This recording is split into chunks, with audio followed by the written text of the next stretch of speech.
set you free. You say you need a hero, but don't put your faith in me. Don't put your faith in me. No.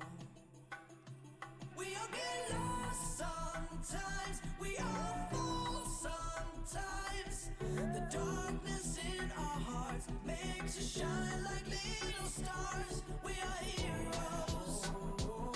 We are heroes. Heroes. We are heroes.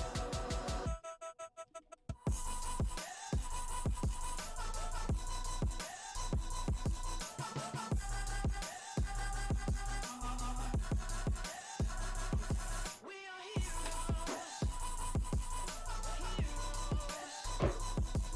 are heroes.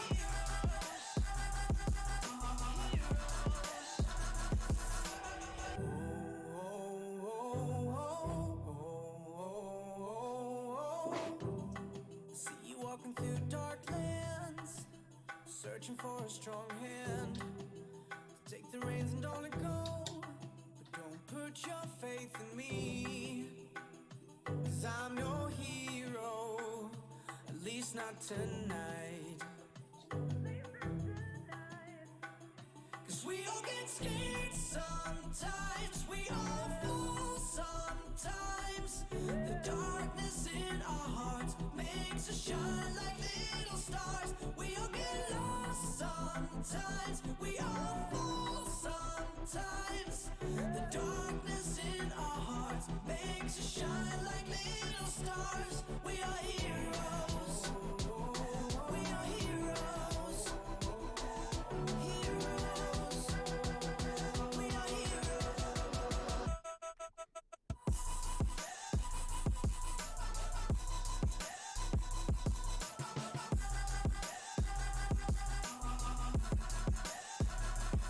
We are heroes. Heroes. We are heroes. Heroes.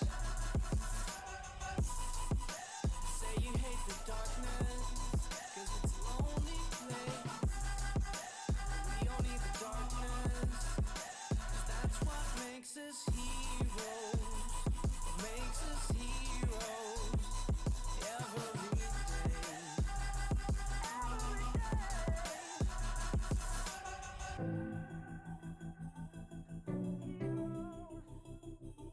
We are heroes. Heroes. We are heroes. A real clockwork soldier.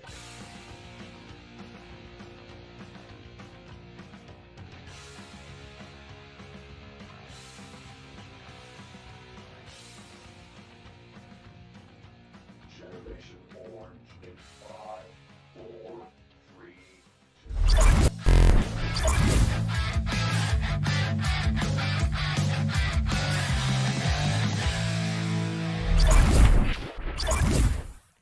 Hello, everybody, and welcome to another episode of Down in the Valley.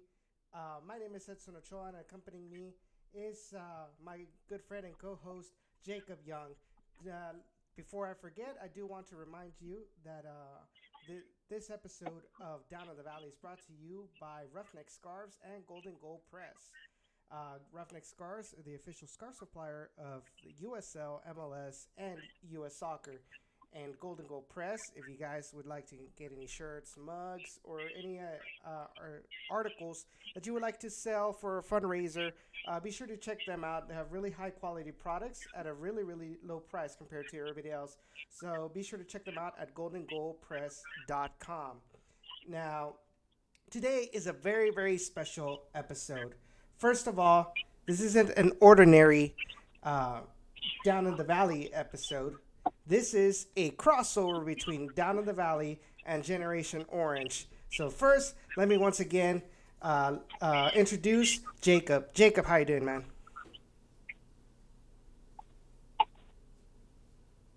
Jacob. Okay. Jacob. All right, so let's go ahead and introduce Sean, because today, like I said, it's a crossover between Generation Orange and Down in the Valley. Sean, how you doing, man? I'm good. How are you, Edson? Pretty good. I'm really ecstatic for this episode. Hashtag make it three guys out there in the chat. But also, we've got a very special guest tonight for this episode. We have Irving from the Three Birds Boldcast to talk about the Austin Bold. Irving, how are you doing, man? How you doing, Edson? Like I said, I was going to bring my brother along. Oh, Elvis is here with me. So how y'all doing, man? What's really going on? Pretty good. What's going on, fellas? How's it going, Elvis and Irving? Welcome to our show. Hopefully, y'all enjoy your time here with us to talk a little bit of USL soccer, but more specifically, this upcoming match on Sunday that'll happen between RGVFC and Austin Bold. Yeah, awesome, man. Appreciate y'all having us on here, man. Definitely, thank you. Of course, anytime. So first things first. Talk to us a little bit about Austin Bold so far this season. So far, things have been pretty good. I mean, it started off pretty bumpy when it came to the offensive side of the ball, but now that they're putting everything together, what it seems like, so the guys are starting to play together pretty well, and it looks like they're starting to play the way Coach Marcelo wants them to. So right now, things have been the season's been pretty good so far. Yeah, definitely, man. About as well as you could ask for. I mean, especially for a first-time club, and and what are we, ninth place or whatever, 5-5-5. So definitely some improvement to do. But hey, man, it's for coming along as fast as it did. Yeah, man, we're feeling pretty good down here, man. We're up here, I guess you could say. Well, that's really good to hear. I know it was kind of a lot of people had a lot of doubts on Austin Bold in the beginning of the season for a couple of reasons. One of them was, it's a brand new team. You're bringing in a whole completely new roster because you're a new team, new coach, new system, and obviously as well, it seemed like at the beginning it really wasn't going as well results-wise as people thought they would, even with such a high-class talent that was brought into the team. Yeah, that's what it seemed like. Because I mean, having a new team like that, it was hard to put the team together, and on offensive side of the ball, the way Marcelo wants them to be. So that's kind of understandable for us, that it was going to take time and patience for them to get to where they wanted to be. And so we could understand that in the beginning of the season, because it was real chippy games. And you could see that it was like, it's not really coming together just yet. And so now that we've been playing a lot, you can just see that the team is pretty much getting together, and it's pretty nice to finally see it show what Coach Marcelo has been wanting to show off to us for a while. Mm-hmm. Now, one of the players that caught a lot of attention from the media, and in fact throughout the whole USL, was Andre Lima. Bringing in such a player that, if I recall correctly, Andre Lima used to be one of the highest paid soccer players around the world, behind Lionel Messi and Cristiano Ronaldo, and now bringing him into the team in the USL. How has he been playing for y'all so far? Actually, I think that player that you're thinking about is Dorio Conca, and the Argentinian who is the guest place for Fluminense. He's actually no longer with the club anymore. And Lima is definitely the Brazilian who's came from Hermio. So and he's actually he definitely has caught the eye of a lot of people. His big body, his sneaky pace. He's got wonderful touch, and he got some pretty good headers too. got a couple goals in so far this season with a couple headers. So Mhm. yeah, definitely. But like you said, it was different. It was Conca, I think, who you're thinking about, who definitely came in. Was one of the most expensive at one point. So yeah, he's no longer with the club. He decided to, I guess, go on and do his own thing, I guess. It's kind of interesting, when you talk about how the player decided to go out and kind of do his own thing. I'm not, it was probably like a mutual agreement between both the player and the team. But, I'm pretty sure it didn't fare well with a lot of fans, to have signed that player and for him to, like, right in the beginning, in the middle of the season, to depart. It was a little tough. I really can't speak for the rest of the support, but for me and my brother, I think can say the same thing. Is like, he was pretty old, and I feel like maybe he was just trying to feel it out, and maybe he just didn't feel it anymore, and decided just to call it quits then. I mean, it is kind of crappy, but at the end of the day, I mean, he's used to being in bigger stadiums, I suppose, and maybe he just wanted to, go in the sunset. I think another interesting thing, looking at your lineup, and the only reason I'm mentioning is we got a San Antonio fan on our chat who's a good friend of the show for both Generation Orange and Down in the Valley. But Austin Bold signed a lot of ex-San Antonio players. Diego Restrepo, you've got Sonny Guadarrama, and I believe Chris Turpak as well. It's a very, very interesting signings because as far as I recall, if I recall correctly, some of these are native of Austin, or am I wrong? No, definitely all three of them came. Yeah, definitely all three of them came from San Antonio FC. But yeah, definitely Turpak and Guadarrama are actually local guys here. From Turpak's from Dripping Springs, who's right down the road from Austin, and Guadarrama was from, I think, Cedar Park, I believe. So it's, also about 20, 30 minutes. So yeah, they're definitely local guys, and I think that was one of the main things about to I guess start growing support here. One of the big things that we've actually talked to Roberto Pinto de Silva, the GM, and yeah, it was definitely one of the big things to bring in kind of local guys, man, and to set the tone, man, and have somebody that that you've seen before and you've seen come through the high school ranks, and then again with San Antonio FC, and to bring them back home was definitely a good start, man, for a lot of us. I know when we first started, those were definitely some of the guys that we were looking at when we first got onto the roster. Mm-hmm.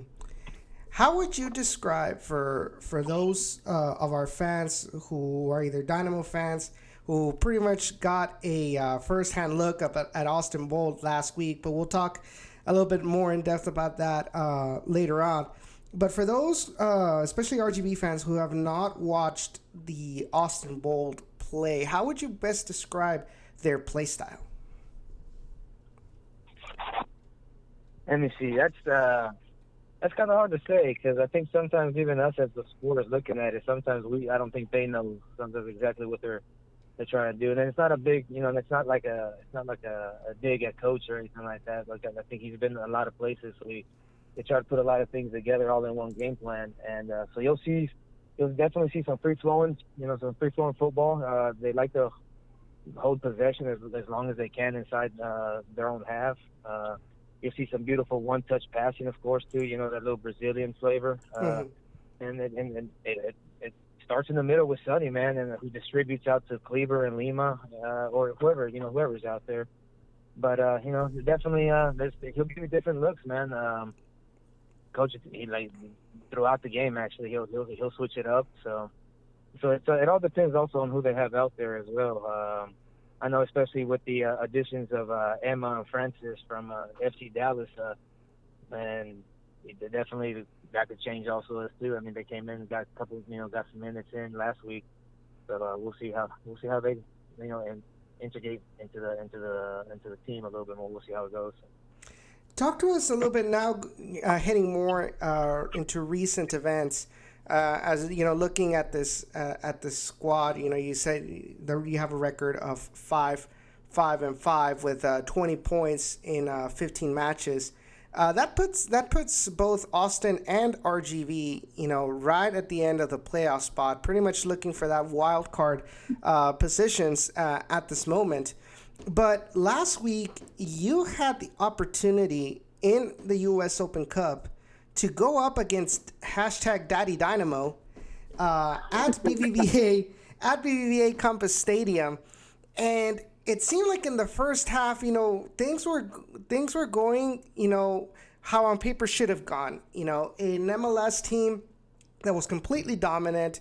Austin Bold kind of looking a little bit lost out there with trying to find a goal, and Houston Dynamo with a, you know, pretty much a 3-0 lead, completely dominating this match. But then in the second half, the roles completely reversed. What are your thoughts about how well Austin Bold played in that match? It was pretty much what we've seen all season sometimes, where it's a lot of, in the beginning, we'll have a couple of games where they're trying to find their pace, trying to find their spot. And when you have a team like that, another team can get ahead really easily. Mm-hmm. But what I do like is that you see that a lot, where all of a sudden Austin just gets a burst out of nowhere, and they just start just throwing out shots, and exactly how you see, and that's usually how the games go sometimes. And it can get a little frustrating, but at the same time, if Austin pushes in the beginning, they just keep fighting, and they'll start fast. Sometimes you'll get a couple of games where we've seen where they start fast and they seem to be unstoppable. But the one thing we do like is that they just keep on fighting, even though they have quite a bit of slow starts at times. Yeah, for me, it was definitely not the way that, you know, we wanted it to end, of course. But you know, it's kind of hard to, I mean, you forget to come out of the dressing room, I guess, for the first half. You know, it's kind of hard to pull yourself out of that and try to, I guess, you know, turn the switch on. And definitely, you know, they gave it their best shot. You know, second half, definitely, like you said, they came in, they held them scoreless, and, you know, 2 quick goals. But, you know, it was definitely in the end a little too little too late, man. You know, kind of sucks. But, you know, there's some things that you definitely like my brother said, man. It was a fight. You like to see that, definitely. Sometimes, like he said, man, they can get up really fast and then have a roll here and there, some brain force in, and that's what it's a draw. You know, so, and then hopefully, you know, they can get more find something out of these last few games. I know that they've been close. You know, they haven't been able to get 3 points, but, you know, hopefully they come in, you know, hungry against Young on Sunday.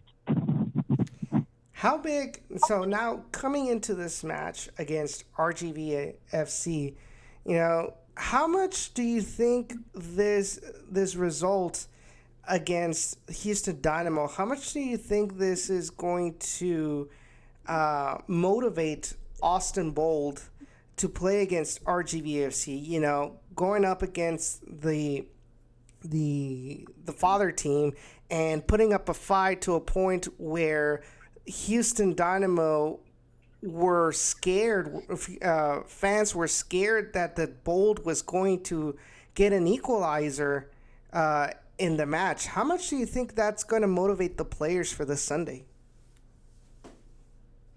Well, I can't really speak for the players, but I mean, for me, what they've heard some interviews and stuff, and it's always business, man. So I don't think it's going to affect them really at all. I mean, 24-hour rule, you know, just, you know, keep it behind you. You know, what happened in Houston happened, you know, it happened. And you know, they should have forgotten about it this last week already, to tell you the truth, really, when we were, you know, against Tacoma. So, it's, you know, and plus it's USL, man, and everybody's fighting right now. Everybody's trying to get them, like you said, trying to get in there in the playoff spot. So, you know, it really doesn't matter. I don't think it doesn't matter what happened with Houston. You know, RGV, y'all definitely got some talent there.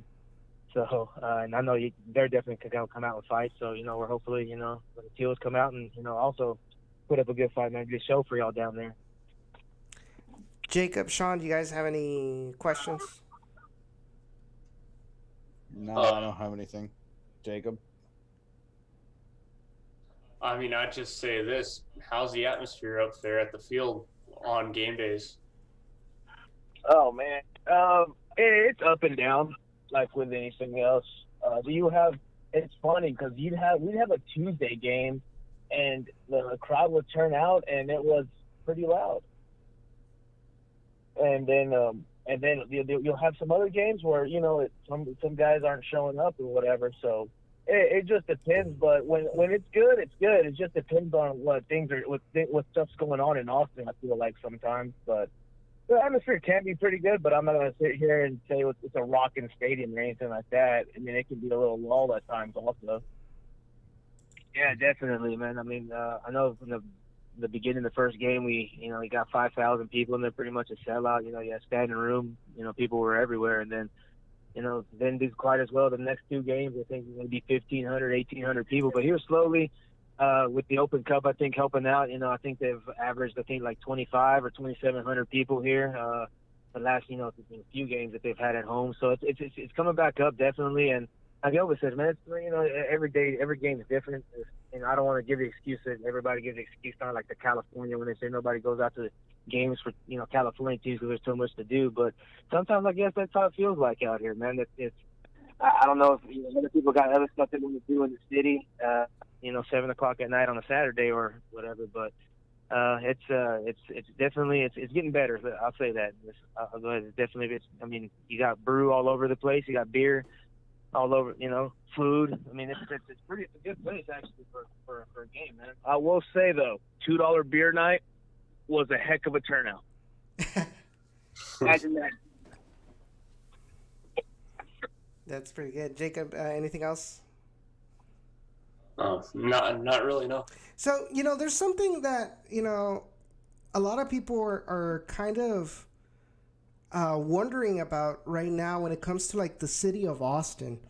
There's been a lot of talk whether the city can actually hold two professional soccer teams in one city, and there's this whole continuing rivalry, call it a feud, whatever you want. You're a lot more closer to the action than we are over here, but how has this feud progressed as the seasons continued on? Has there been some sort of common ground found between Austin FC fans and Austin Bold fans, or is there still some sort of separation between them?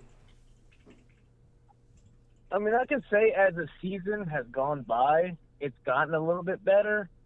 But, yeah, there's still that little wrench and everything where, as me and my brother are Bold supporters, we try not to get into the politics and, like, get angry at the other teams. But I'm not going to lie, sometimes we get lashed out for being Bold supporters, And I think Austin can hold them, can hold that. I mean, because it can support, two teams, I believe. I hope at least I'm hopeful about it. I can't sit here and say if it can or not, because it can get a little aggressive at times when, especially on Twitter. You got Twitter soldiers, Twitter gangsters, and they'll give you a what for. But you'll have guys wear their Austin FC shirts at a bowl game or whatever, and they really don't feel like speaking up at that point. They just kind of watch the game. So I don't know. It's hard to tell if they're actually there to support or they're just there, I don't know how else they would be there. I mean, their money spends just as much. So, if they want to come and just make fun of the team or something like that, come on with it, as long as they spend their money.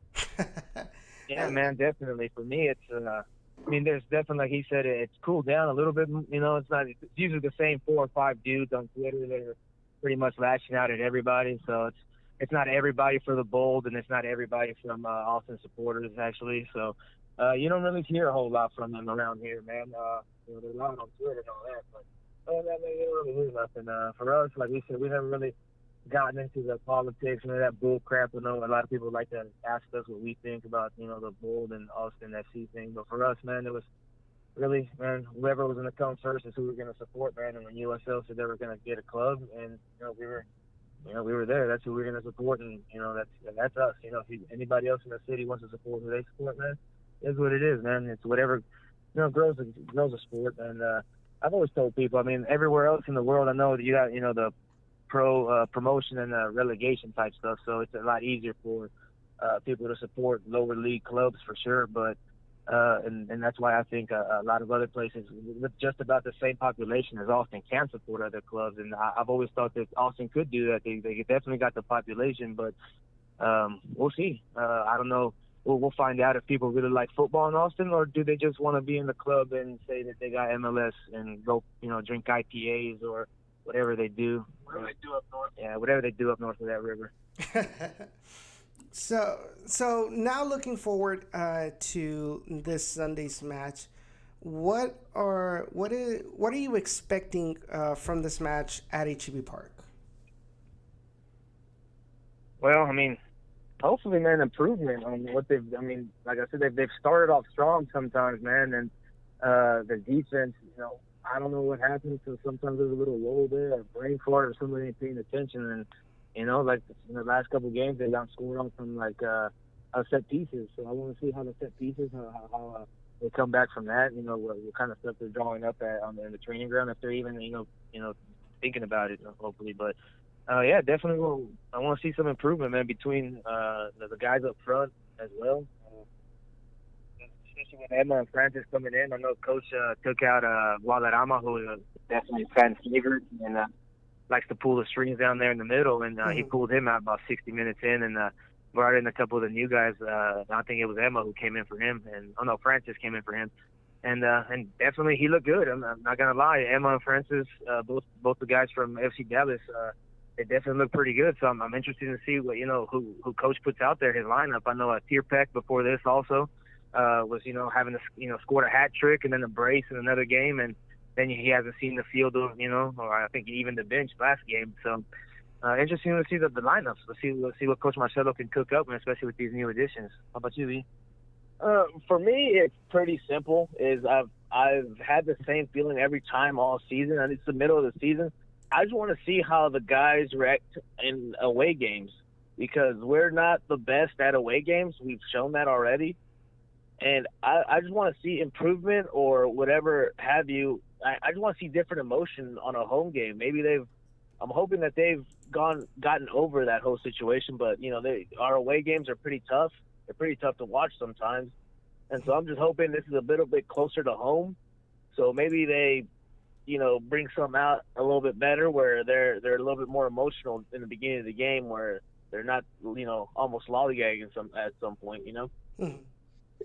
It's interesting, and Sean and I, and so have Jacob and I on our respective shows. We talk about that in American soccer, you have a lot where teams are really, really strong at home, and they completely falter, and they play completely opposite once they they go on the road. I mean, RGV has the same problem as well. We're really strong at home, we're getting good results at home. But once we get out of HEB Park and go somewhere else, that's where this team has a problem. And from what you're telling us, it seems like Austin has this same issue, and hopefully it as an RGV fan, hopefully it kind of continues into this Sunday. Yeah. But I figure like you said, what you want is, since it's still in Texas, you hope you get to see more of the home Austin Bold rather than the away Austin Bold against the Toros. Yeah, man, definitely. Absolutely.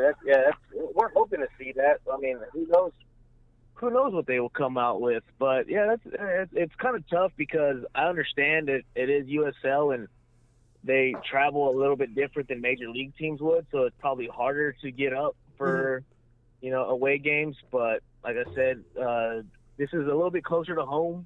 Maybe they feel a little bit better. Maybe they're a little bit more hungry, because that tie that we had at home was pretty tough. It was actually a real hard pill to swallow, because they were playing pretty damn well, against the last place team in Tacoma. So I'm hoping they come out with a little bit more pride, which I think they do, because Coach Marcello has a lot of pride in his guys, and he's pretty confident in his decision-making, which I kind of like.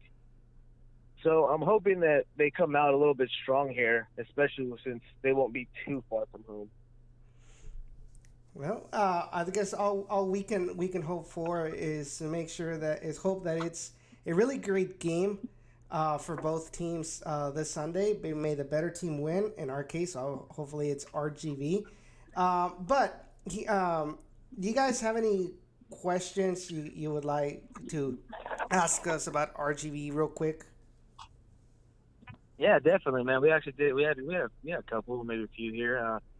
Really, what we want to do is, let's come in on some stuff ourselves, and maybe y'all do, y'all some stuff with us. What would y'all say is, I guess, y'all's biggest weakness or strength, right now? With y'all right now.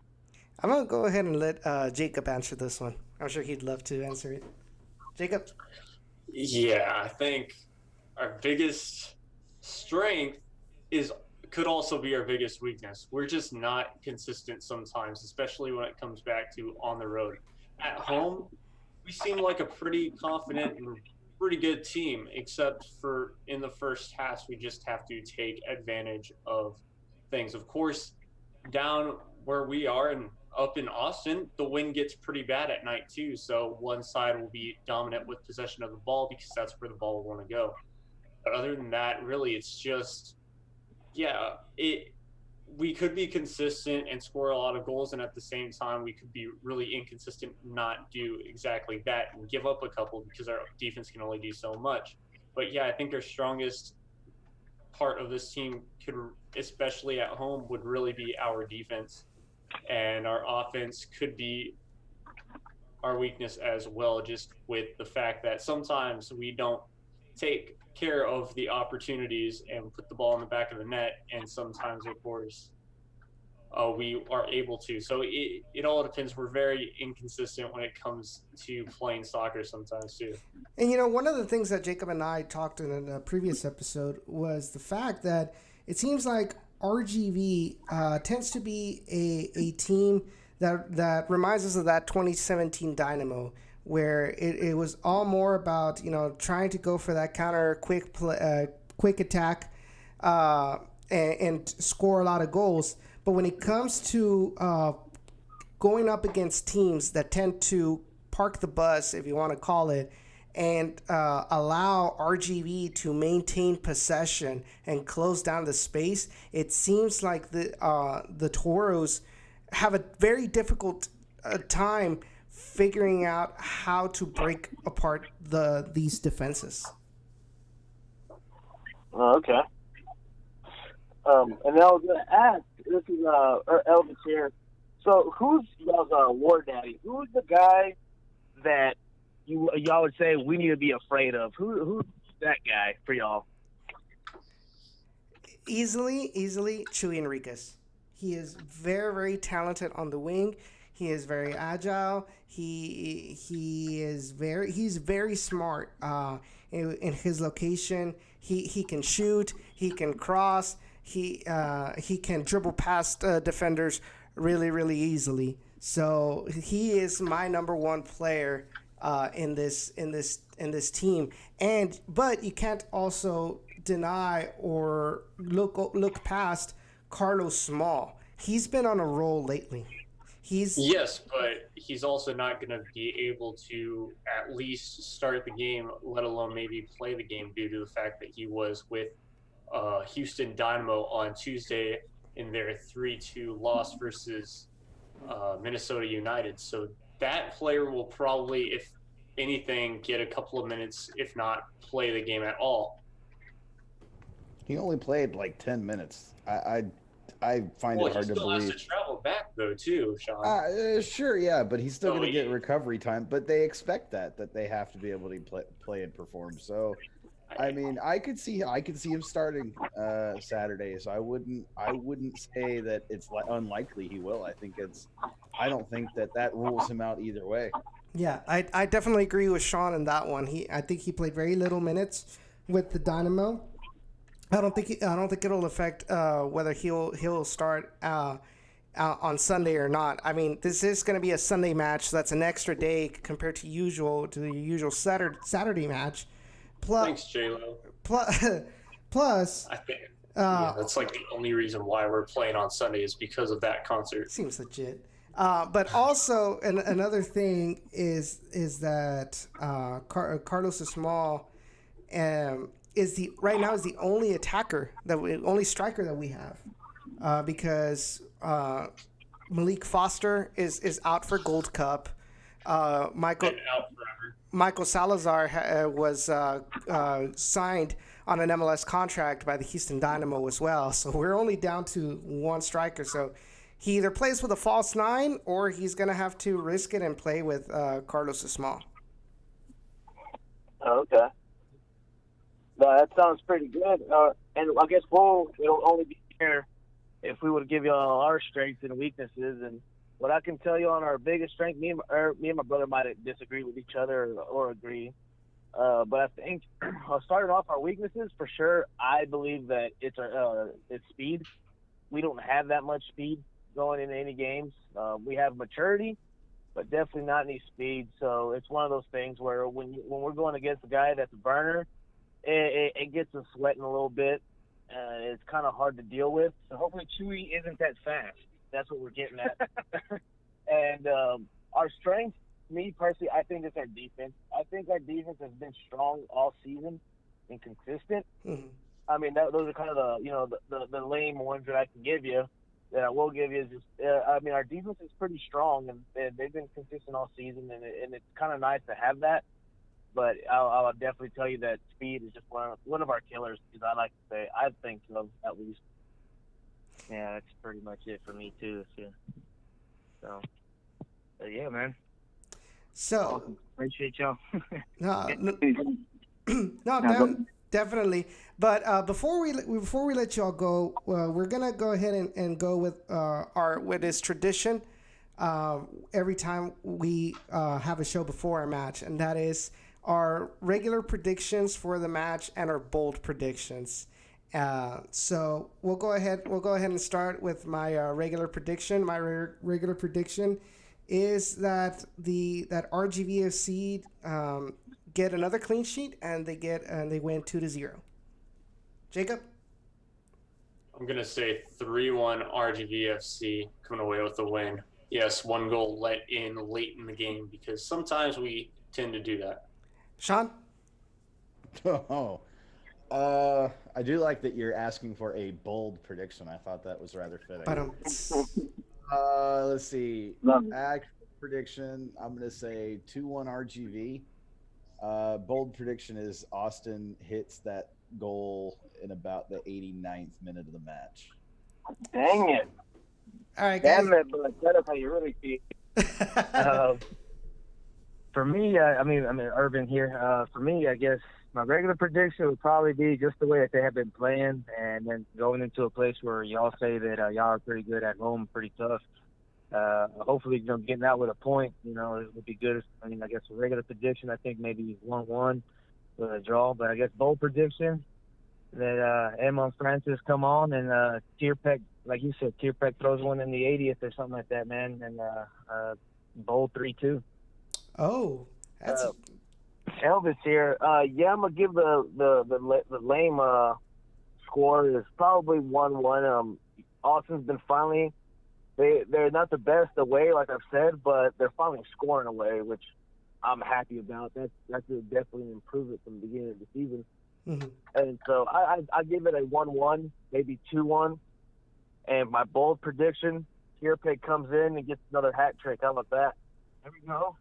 Oh. Score, man. Come on, give him a score. Oh, score for a bold one? 3-2. How about that? 3-2 as well with a Tierpeg hat trick. That's right. So my bold prediction is that this game is not going to end with all 22 men on the field, because I feel like this is going to become a bigger rivalry. And here's my second part of the bold prediction: Austin Bold versus RGV will become a bigger rivalry than San Antonio versus RGV. and sparks are going to fly, and this is going to be the basis of all future Austin Bold versus RGVFC games. I love it. I mean, What do you think, then? What's the reason behind that? Say again? What's the reason behind that? Why do you think there's going to be a bigger derby than any other ones around here? The reason I feel about that is because for the most part, RGV has pretty much been has more wins over San Antonio FC. San Antonio right now is going through a crisis, and it seems like, for example, the rivalry between fans and even between how the players play these matches, it seems like it's kind of dying down, the intensity of these matches. And I feel like the way Austin Bold has played so far, the way I saw them play against the Houston Dynamo last Tuesday, it kind of opens up for a bigger rivalry to brew up between San Antonio, RGV and Austin Bold. Another reason I think is because I feel like San Antonio fans are too busy trying to create these rivalries with everybody else but RGV. So I feel it would be a huge blow to their face if a better rivalry comes up that starts on the actual field. Definitely, I can see that. I can see that, man. Definitely, especially with the Bold now, kind of like getting in cahoots with OFC Dallas over there. Getting a couple players from them, and just the way FC Dallas and Houston, Dynamo are. I can definitely see that. It looked a little chippy out there on the field too with Houston, and I can definitely see it getting a little chippy with y'all as well. And and just like y'all, we also, the two games with San Antonio, we whooped their ass a little bit of roping down the field. So, baby, we got that in common here for sure. So, Jacob, what is your bold prediction? Oh, bold prediction. Yeah, I think it's more of what's actually going to happen because, we're not going to finish with 22 men on the field for sure. Austin's going to come out there chippy, going to make Chuy Enriquez upset. Chuy Enriquez might do something that he will regret later on in the season, get sent off there. And, of course, sparks are going to fly and probably high goal scoring, we'll say 4-3, your final. RGVFC take it by a penalty, finally not missing two straight or one penalty, and Carlos Small has to take that penalty. Well, guys, Irving and Elvis, I really appreciate for you taking the time to come on the show to talk a little bit about your favorite team, the Austin Bold. We wish you the best. We wish you good luck as you continue to journey on in the podcasting world. And hopefully we can see a good match this Sunday. May the best team win, and hopefully we can have you guys on for a future episode of Down in the Valley. Man, thank you for having us. It's been a blast, and I'm hoping your prediction comes true. That'd be pretty cool to have a rivalry with you guys down there. Maybe it does become pretty chippy. But no, for sure. Definitely thanks for having us on here, man. Sure. Yeah, definitely. Thank you, Edson, for taking a little time and hanging out with let them hang out with y'all anyway. So I appreciate y'all, and definitely. I think that Lima will probably be our player that will probably do something crazy. So maybe I'll get to him a little bit, and maybe your prediction comes true. So we'll see how that goes, man. Definitely appreciate y'all for having us, man. Thank you. Of course. And where can our fans find you on? It's at T Boldcast. On Twitter, and our podcast is on SoundCloud. All right. So guys, if you guys want to learn more, about the Austin Bold, be sure to check out the Three Birds Boldcast in their SoundCloud. Be sure to follow them on Twitter at T Boldcast. And what day does your podcast usually come up? Usually it's Mondays and Fridays. We try to do a little preview on like overreaction, I guess, on Mondays, and and then a preview on Fridays. But here lately with the work and stuff, man, it's whenever we I got time, man. So I know we'll be recording one tomorrow for sure. So y'all stay tuned for that, man. Thank you for having us, man. No problem, man. So have a good day, and hopefully we'll see you back soon on this show. Yeah, definitely. But appreciate you. No, for sure. Absolutely. Thank you. Thank you, guys. Have a good night. You too. Thank you. Bye. So that was our first segment of this Down in the Valley Generation Orange crossover episode. We had Irving and Elvis from the Three Birds Boldcast to talk a little bit about Austin Bold FC, who is the Toros' next rival this Sunday at 7:30 p.m. So, guys, Sean and Jacob, are you guys still there? I mean, I'm here. I don't know if Sean is. Oh, I'm still here. Yeah. All right, guys. So let's go ahead and officially start this crossover episode. So it was an interesting couple of days. You had last week. There was this whole big ordeal between RGV fans and Dynamo fans when it came to Open Cup. Last year, 7 players were called up to play against NTX Rayados. So a lot of fans, were kind of scared that the same thing would happen this year. And apparently it was only Kyle Adams and Andrew Samuels that were called up, because I think a couple days before, Michael Salazar was signed by the Houston Dynamo for an MLS contract. Sean, I want to hear your thoughts on Michael Salazar. What about him? What do you expect from him? What did you think about this sign up? I mean, I told you in preseason, I liked what I saw. I wanted to, that was Michael Salazar that I saw in preseason, just to clear that up, I think. No, because Michael Salazar came in. So that was Malik Foster. Yes. Then. Okay. I'm still trying to figure it out because I don't remember, because it was like 6 months ago, it feels like now, which is actually not that far off. Look, Michael Salazar, getting a chance to see him last night specifically. He brings okay, so what I like, he brings a calmness on the ball. He brings a little bit of creativity on the ball. He isn't afraid to take defenders one-on-one out wide, which is really good, because that's a guy that can back up an Alberthalis or a Kyoto or a Memo or a Hairston for that matter.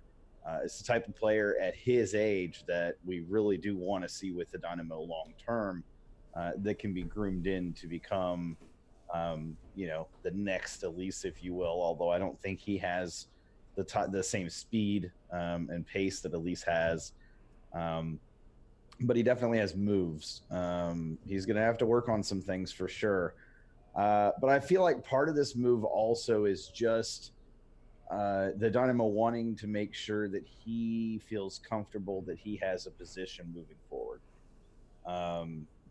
And I think it also signals, to be totally honest with you, just as a heads up, that they may be struggling to seal the deal to get back Malik Foster on loan for another year. With that said, I like the signing for the Dynamo for all the reasons I've already said. I don't expect he's going to spend a lot of time with the Dynamo after the Gold Cup kind of finishes and we get players back. But until then, he's probably got a month with the Dynamo, and then he'll go back to RGV for the remainder of the season. What makes you say that? You have too many players that can fill in the same exact position.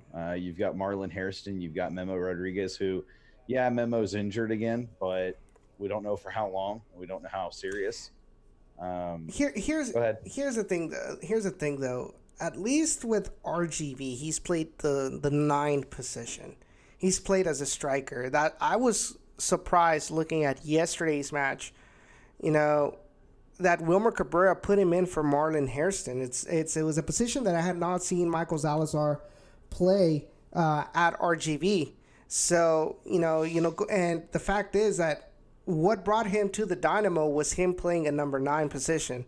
Now, you look at the depth for number 9s in the Dynamo, and it's just Mauro Manotas and Ronaldo Pena. Yeah.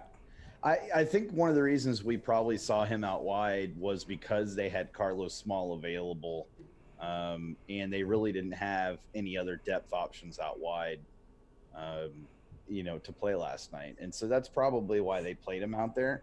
But again, he looked comfortable out there. He didn't look out of place to me out there. I thought he made, a few good moves and a few good runs. You could definitely see that he's got that 9 capability because of the couple of lofted balls over the top that they sent to him that opened up opportunities very quickly. While the Dynamo didn't capitalize on them, just the fact that he made a play out of essentially just a ball tossed over a guy's head. It's always good to see that happen.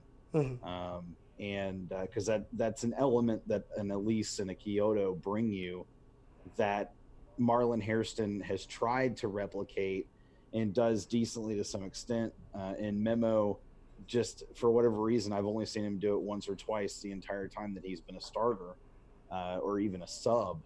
But again, I think part of it too is with Salazar, you get a guy that's utility that can slot in multiple positions. Sure, he was signed because of his capability of playing the striker role, but he was also brought up because he's flexible. And having flexibility, having a player that can fill in at multiple positions, like a Memo Rodriguez, is a player that the Dynamo want to have on their roster because, hey, if a guy gets injured, guess who's going to get the opportunity? It's going to be the guy that can play there. Mm-hmm. And so I just, you look at like a Lundqvist, you look at a Memo Rodriguez, you look at a Boniak Garcia, you look at these players that are utility players that can play multiple positions on the pitch. And even Tommy Mack, for what it's worth, he's a player who can play multiple positions. I think when it comes to depth players, that's what the Dynamo want. They want players that can play multiple positions so that they can bring them in consistent situations, no matter where they're playing them on the pitch. So that's what I've seen. Plenty of capability. Definitely some rawness still there, but that's to be expected. But like I said, I mean, he looked good from what I saw. To me, tried to make as much of an impact on the match last night as he could. But to be fair, a lot of the struggle was not on his side of the pitch and was not in his kind of portion of the pitch, if you will.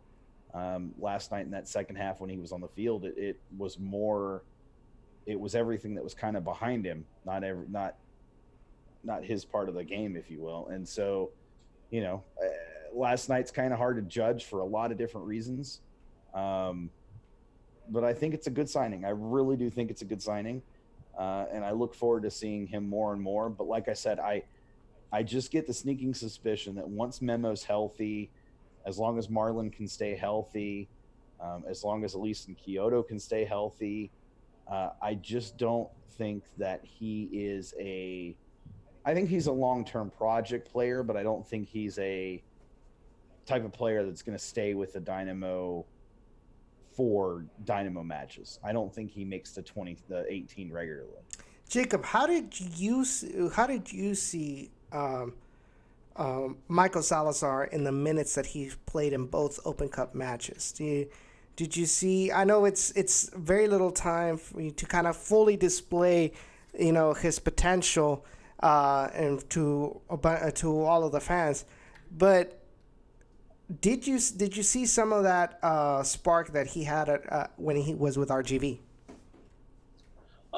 I think there's some spark for sure that was to be seen from last night, and of course from last last Tuesday as well. Why I would say that is just due to the fact that, of course, he brings this, like Sean said, this different element to the game. He is like a Memo Rodriguez. He is like a lot of these players, of course, in a different position.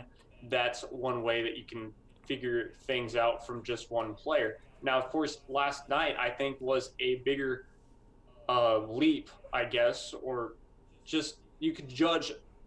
I know that he didn't play a lot of minutes as expected, or whatever. What I'm trying to say is he just could have played 90 and didn't necessarily play that much. So it was good to judge him. Where is his level at playing against MLS players in general? And of course, Minnesota United, they're one of the tougher teams to play. Minnesota United was finally coming into their own element. It's not only just an Open Cup game, but we've seen them throughout the year playing pretty decently and pretty well. So, yeah, there were some goods, and of course there were some bads, just like that whole team had that last night, just due to the fact that the second half was just horrendous from everyone, not just one player. It was just a bad night from everyone in that second half. That first half showed a lot more than that second half did for sure, because, well, let's be fair, sun in South Texas is horrendous. It is the worst. So if you got that, plus, of course, just other elements into that game, yeah, it's going to be tough for you to come back from. But either way, all in all, it was a decent showing, and we could see some things from it, and a lot of things are, of course, still unknown. We'll just have to see what happens in practice once everyone comes back from Gold Cup. There's a chance that Hondurans don't make that round of 16. So if they don't make that round of 16 or 8 or whatever, we'll see Kyoto and Elise back. And, of course, we'll see that fight from then on. You know, one of the more interesting plays that I saw on yesterday from Michael Salazar is his ability to shield the ball from the attackers. You know, there were multiple times where, you know, you had like two Minnesota United players trying to take the ball away from him. He was able to shield it completely. You know, he was waiting for a teammate to open up to try to pass him, to kind of help him out, you know, in the attack, especially when they were down 3-2. But you know, and it seemed like there was a couple. I think one time he was called a foul against. It was kind of like one of those like weak fouls. That was like why, like he was just shielding the ball. I didn't see like an elbow thrown or anything. But the referee called a foul on that one. And another one, you know, it's you know, he's shielding the ball, trying to get, you know, to wait for the rest of his teammates to come up and help him. And it seemed like they were the team was very, very lethargic, you know, to go up on the attack. Yeah, I agree on that for sure. He was just able to shield the ball very nicely, because also that's another element that he can bring to this Houston Dynamo team he brought to RGV was his size. His size is another thing. It might not be as big as he once was, but he's got this body that's kind of like a basketball player. He can shield off defenders and help out with attacks, help out with getting moves forward. And that's why he was also such a big key component to RGVFC, is because he also helped out Isidro Martinez in that time being. And that's why Isidro Martinez has been key, because he's kind of following in that same little role, as in just being able to make those assists and helping things come out of nothing. So yeah, that's one thing that I think Houston Dynamo sometimes lacks, is that final little touch. And he can bring those final little plays and make some more plays into the box out of nothing as well. And he can really help mature, I don't know, let's say Alejandro Fuenmayor, a player who still fouls for no reason. So Sean, you know, you're like a more in-depth analyzer of the Houston Dynamo team. You're bringing in this player that, like we mentioned, he shields the ball well. Like how crucial is having a player like that to the tactics of a team with speedy wingers like Elise and Kyoto? How would that help as well, Mauro Manotas, in the matches? Well, so that's a good question. In matches where he's playing as a striker, he being Michael Salazar, especially late in a match, if the Dynamo have a lead, or if the Dynamo are chasing a lead, having a striker who has solid hold-up play and can handle the physicality of MLS defenders, especially MLS wingbacks, that's vital. Absolutely vital. One of the things that a lot of fans have struggled with Mauro about is his lack of strength at times when playing against defenders. And I see Salazar as being a little more bulky in that regard and a little more sturdy in that regard. And I think that overall, that is a very good thing. Now, how does it help other players? So if he's paired with, and he's on the wing, and he's paired with a Mauro in the middle, and then you have Elise or Kyoto on the other side, or even a Memo on the other side, what you have then with the hold-up play of Michael Salazar is you have the capability to allow other Dynamo attackers to get into the play. You give them the option, instead of Mauro having to be the guy that distributes it wide and then runs into the box for a cross that then happens. Instead, Mauro can be already at the box, and Michael Salazar can be waiting to give it up to a Tomas or to give it up to a Tommy Mack or whoever may be the trailing attacking mid or attacking player, even a Vera or a Boney or a Cabezas, as the case may be. But it just allows for a more seamless pivot. We see it with Elise a lot of times where he'll, if he's not going to take the defender on, or he feels like he doesn't want to take the defender on because there's extra defenders back, he'll check back to AJ or whoever else is on that side with him, or even a guy in the middle. And just that interplay right there is something that a guy that can hold the ball up, that's something that they can do just naturally, because they can ensure that the ball stays and possession stays. And let's be real, that's the one thing that this team has lacked, is the ability to control possession, whether it's the first half, the second half, 80th minute or the 50th minute or the 20th minute. This team is not a possession-oriented team, but if you have players that are capable of doing that, then the team could slowly become and morph into a possession-oriented team. I think that really is one of the reasons why we struggle in second halves, is because we're not a possession-oriented team. That means that the other team is going to have a lot of opportunities running at your defense, especially late in matches, especially if you have a lead, because they're chasing the game. So they're going to open up a little bit more. On the flip side of that, though, if you are playing a more possession-style game, you're letting your defenders have a little bit more rest between sprints. You're letting your midfielders not have to track back and forth so much so fast. Wind sprints going from the top of one box to the other box and back again, repeatedly over even just 10 minutes. That's a lot of freaking running at full sprint for a midfielder, a center mid especially, and they're usually tracking a player. And in MLS and even really USL at sometimes, you've got really fast guys that are pacey, usually out wide and sometimes in the middle, like a Darwin Quintero or Miguel Ibarra. Or an Ibarra. And so when those guys are streaking, if you're able to have that hold-up play and have it consistently, that means that those players have to come back. They can't stay as high up the pitch because the ball is in their final third, so they're going to naturally come a little further back.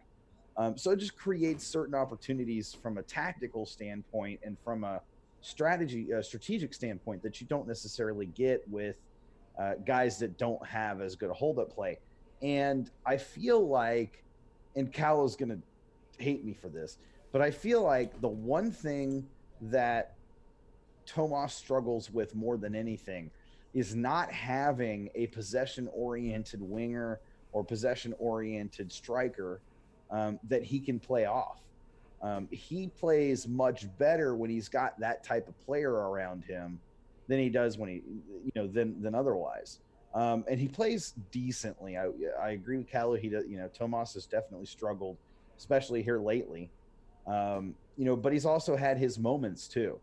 And so I look at it, again, Michael Salazar, hold-up player, brings a lot to like for the Dynamo because it's a type of player specifically that they have in some ways, but not in all that Michael brings. And being able to have that off the bench, especially late in games, especially right now when we're low manned or undermanned, is going to be a huge win for the Dynamo. Now, what's interesting, Jacob, and I'm pretty sure you probably agree with this. It's interesting how the Dynamo lately have gone for the more faster, lankier players like Ronaldo Pena and Mauro Manotas. And it seems like Matt Jordan has focused with RGV having these bulkier, stronger strikers like Carlos Small and Michael Salazar. Yeah, exactly. I do agree on that. That it's interesting for sure that they've brought on these stronger, bigger, and faster players, really, because, that's kind of what this game is going towards, really, is you can't just – and people say, yeah, you don't have to have size for this game. The best players, the best strikers in the world are – besides, of course, Cristiano Ronaldo, are, not that big. But that's not necessarily the case for a lot of these American teams. In United States soccer, you do see a totally different team. You see a lot of bigger players, really, that I've noticed. And so, yeah, it's really helped this Houston Dynamo team. Not only are they able to counterattack and really be successful on defense as well as offense, but they're really able to fend off defenders when they need to. And that's one thing that, yeah, I do applaud Matt Jordan on going that direction because, well, we've seen the difference. We have really seen the difference in not only goal scoring, but just in – the win percentage. Yes, the real question is, can we match up at CenturyLink Field on a Saturday night or Sunday night or something like that? Well, that's not necessarily, we're not there yet because we still have some bad luck with set pieces, but getting to those players that are bigger and stuff like that, I think can benefit from set pieces and really help us defend on that note. And so I think really helping with bigger players is the way to go. Another thing that I've kind of noticed about the Dynamo, and there were a lot of comments about it in Discord, and I wanted to get not only your opinion, Sean, on this, but also yours, Jacob, and that is, feels like Wilmer Cabrera is married to the 4-2-3-1. He's married to that tactic. He's married to either to staying back and trying to go for the counterattack when maybe the match just isn't appropriate to go with that tactic. Do you agree with that sentiment? I'll start with you, Sean, about that. Do you agree that Wilmer Cabrera is too stubborn to try another tactic with this team, or is it the fact that, like I've said before, it's the only style that's appropriate for the kind of players that you have? I don't think it's the only style that's appropriate. I feel like at times, and I'm going to take this back to Chivas USA, Wilmer had the same problem. He had a system, a style, and a formation that he just tended to stick with, even to the detriment at times of the team. And it wasn't because he didn't have the players to play a different way or play a different style. I think it's just that he has concerns, and I'm not defending him. This is actually me being frustrated with him. I think he thinks that his players don't possess the football tactical knowledge and understanding to be able to, on the pitch, determine when things need to shift and change. He expects players to play his way and his style and what he sees, as opposed to letting them help dictate changes that need to be made. In MLS and really at your top leagues around the world, players, especially your really good, talented players, your leaders on the pitch, they're making changes during the match, even if the coach is not necessarily making them himself. And I feel like at times Dynamo players want those changes to take place. They see the things that they're struggling with or that aren't really working well. But because Wilmer is the way that he is, they don't feel comfortable making those changes. They don't feel comfortable pushing for those changes. And I struggle with that because there are times where it makes sense for a player to, shift his positioning a little bit, or to play a different way, or for the whole team to shift how they're playing. When Ibarra came on, the team should have shifted after really the first few minutes of him being on, should have shifted to have somebody man marking him the whole time, as opposed to kind of playing zonal around him. And then later in the match, when you saw Cabezas was basically completely gassed, you don't sub on, you had subbed on at halftime Vera for Boney because you want to play Boney on Saturday. Okay, cool. You want to play Boney on Saturday. Why not play Cabezas on Saturday and leave Boney in for the whole match? I don't get that move in particular. I liked Cabezas coming on at that point, or not at that point. I wanted him to come on in like the 60th minute, because then guess what? Cabezas isn't gassed for the remainder of that, or not Cabezas, sorry. Vera. Because then you could have seen, is Boney more tired than Cabezas? One of them is going to have to be subbed. You know that. And at the end of that match, that third goal, Cabezas basically whiffed on a tackle. He tried to foul the guy and just completely whiffed. I mean, and it was like the lamest attempt at it too. It was Ole defense if there ever was and ever is. But going back to Wilmer, it's a struggle, and it is a consistent struggle. Even when we're up by 3 or 4 goals, his tactical decisions and it's not every once in a while he gets it right and he just lets the players play. But I feel like most of the time, especially in your bigger matches or your important matches, he tends to just tighten those reins a little bit. And you can see it in how the team plays. And it's really funny because the team will come out and they'll play really well early, and then the opposition makes that shift or that change or that tactical, shift, and they start playing much better and they start figuring things out. And it's like we are just caught flat-footed to whatever change they have to make. And that falls on Wilmer, that falls on the coaching staff to figure out and to handle. I feel like that was something that Dom tended to struggle with too at times, especially later in his tenure. That was definitely a hallmark of the Coyle tenure, never changing no matter who you were playing. And so, I struggle with it. And I don't think that's a Dynamo system thing. I don't. I think if Matt Jordan had his way, that tactical shift would happen, in the 60th minute. We'd be looking at subs a lot earlier, maybe not at halftime like we saw with Boney, but, we wouldn't be waiting until the 60th, 75th, 80th, 85th minute to sub on a Carlos Small. I mean, if you're bringing a guy on to give him a chance to show what he's got, 5 minutes is not enough time, no matter what type of match it is. And really, if you're going to sub on Michael Salazar, why not sub on Carlos Small or AJD at the same time and give another player a little bit more rest? I mean, there were a lot of questions that came out of that match related tactically, and I come to the same point. But in bringing this up, Edson, I want to ask you a question, and this is just as geared towards Jacob as it is to anybody who may be in chat right now. Let's say that at the end of the season, the Dynamo decide that Wilmer Cabrera is not the coach. Who do you line up to replace him? Remembering the team's not likely to spend a lot of money on a coach. They didn't exactly fork over cash for Wilmer Cabrera to come coach Dynamo or RGV. Gerson Echeverria is in no way, shape, or form ready to coach Dynamo.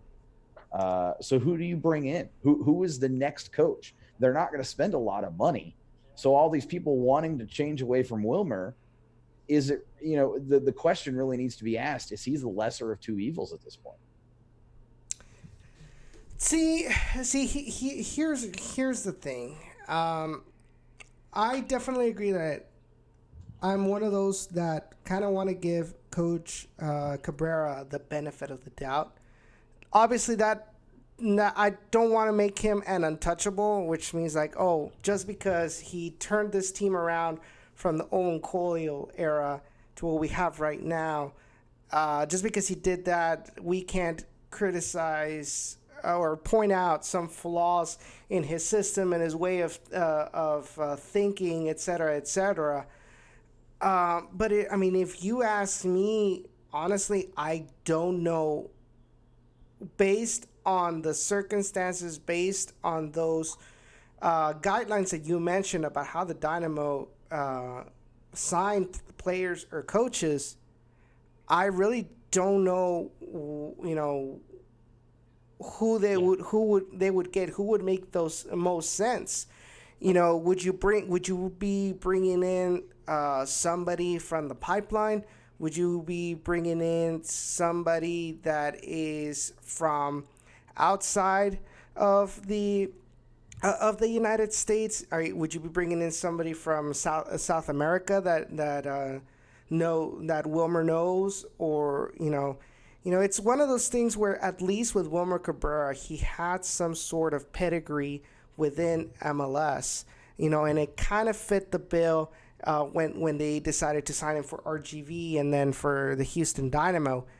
But like you said, I feel like that Coach Echeverria has done a lot of great things with RGV, but we don't want to make the same mistake as we did, as we do with players, in bringing them up too early to MLS and then getting a bad reputation, because they weren't ready for this. So, answering your question, I just don't know who might be a good fit for the Dynamo system, because a lot of coaches would probably going to be asking for a lot of money, or a lot of coaches would not even be willing to come to the Houston Dynamo because of fan base, because of the whole salary thing, So, really don't know. But like I said, this isn't a thing of if you want him gone, who's going to be it?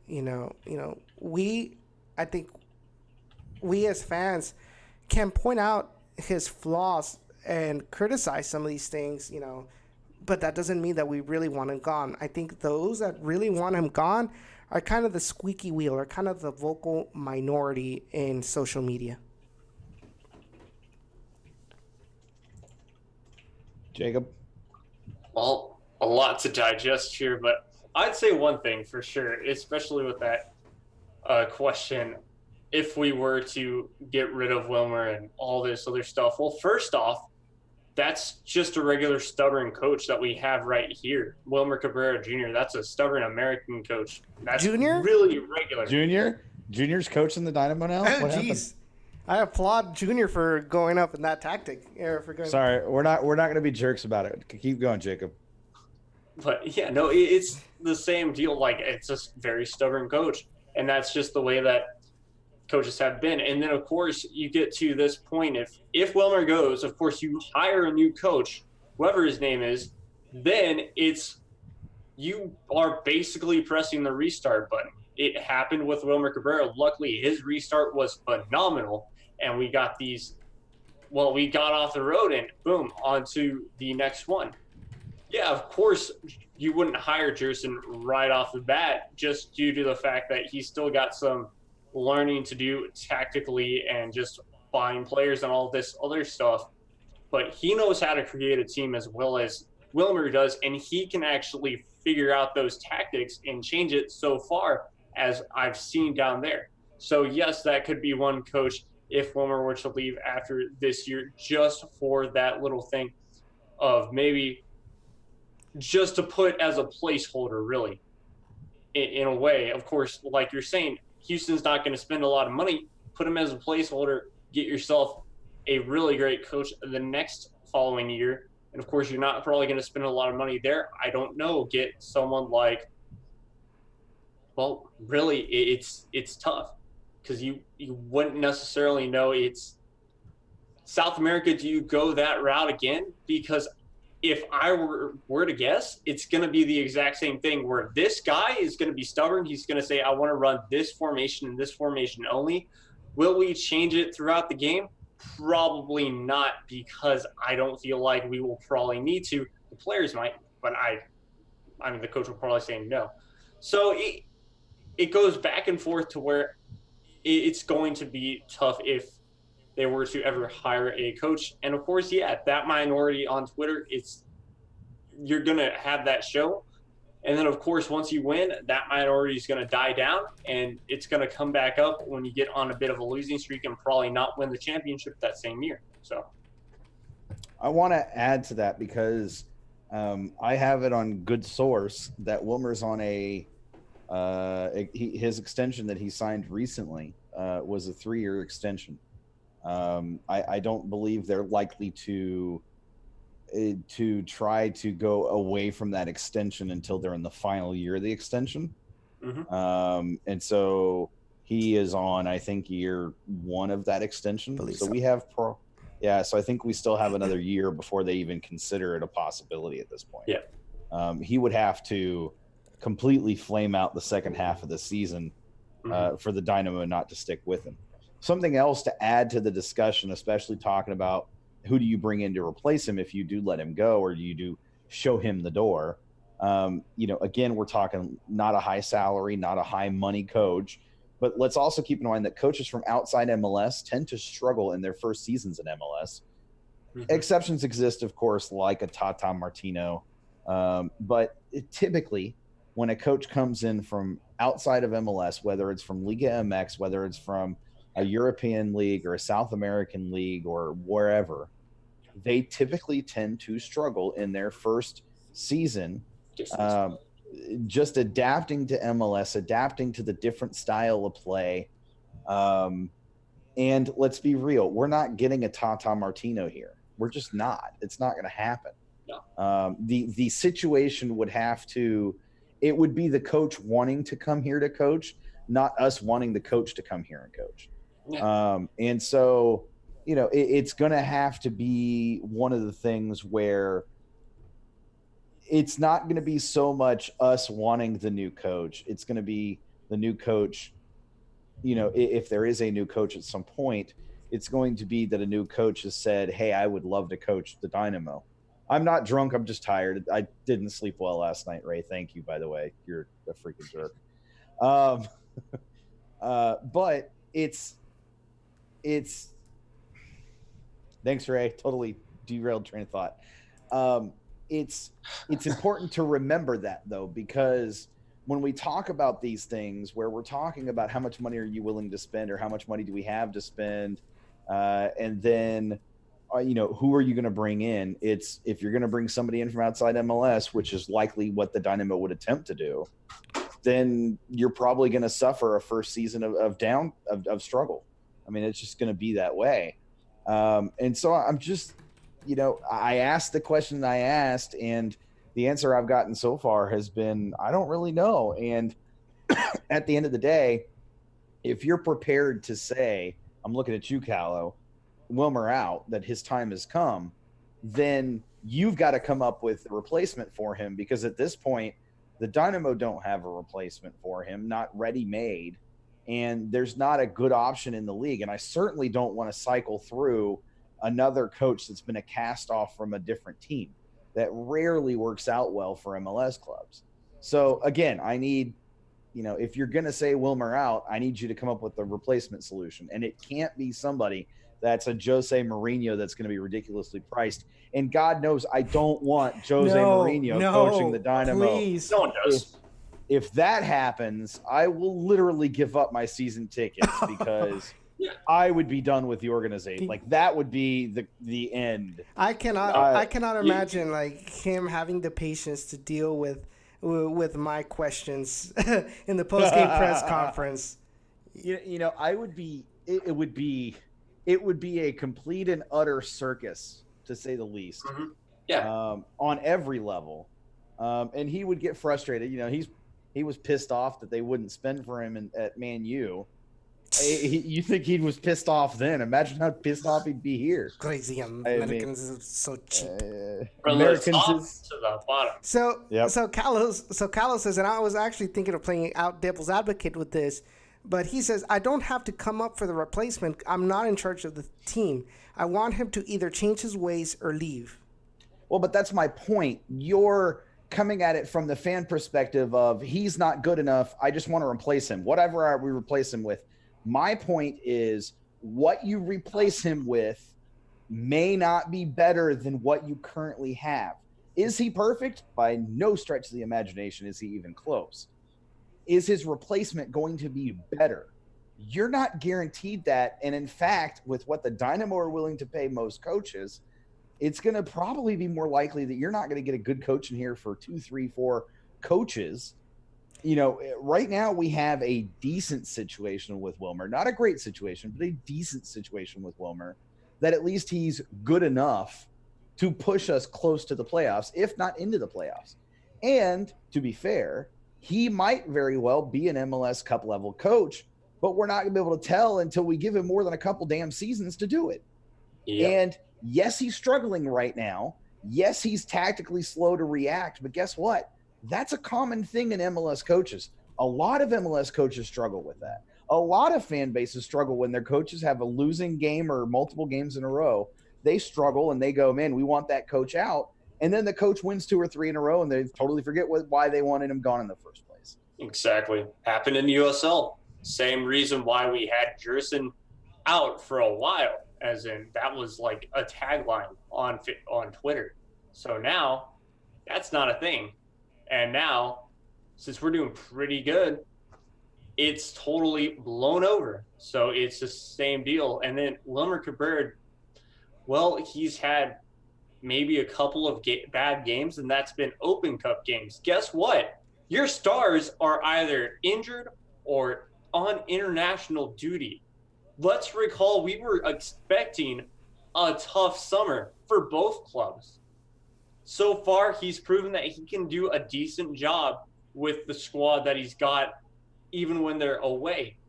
The reason why we drew that first game of the season when we had the Champions League, because he rested a lot of those players to play at Gastayana in Guatemala. So this man, he's slow to react, just like a lot of coaches, especially in American sports in general, are slow to react when they get behind or can't find a way through a brick wall, basically. So it's pretty normal for those struggles and those comments to happen. You expect it. If you don't have those comments, then, well, your fan base is probably not really loyal to your club, and it's not, you don't have an interactive fan base, basically. So that's a good thing and a bad thing at the same exact time. And we'll see. Yeah, Wilmer Cabrera, he has been a good coach and could be a great one. We'll just have to find out if he can finish off the year strong and do the exact same thing the next year, probably a little bit better. If not, if he's worse than that, then we'll see that he's an inconsistent coach and probably should not be at the club. But here's the thing. Like, I understand, I'm one of those keep Wilmer kind of guys myself.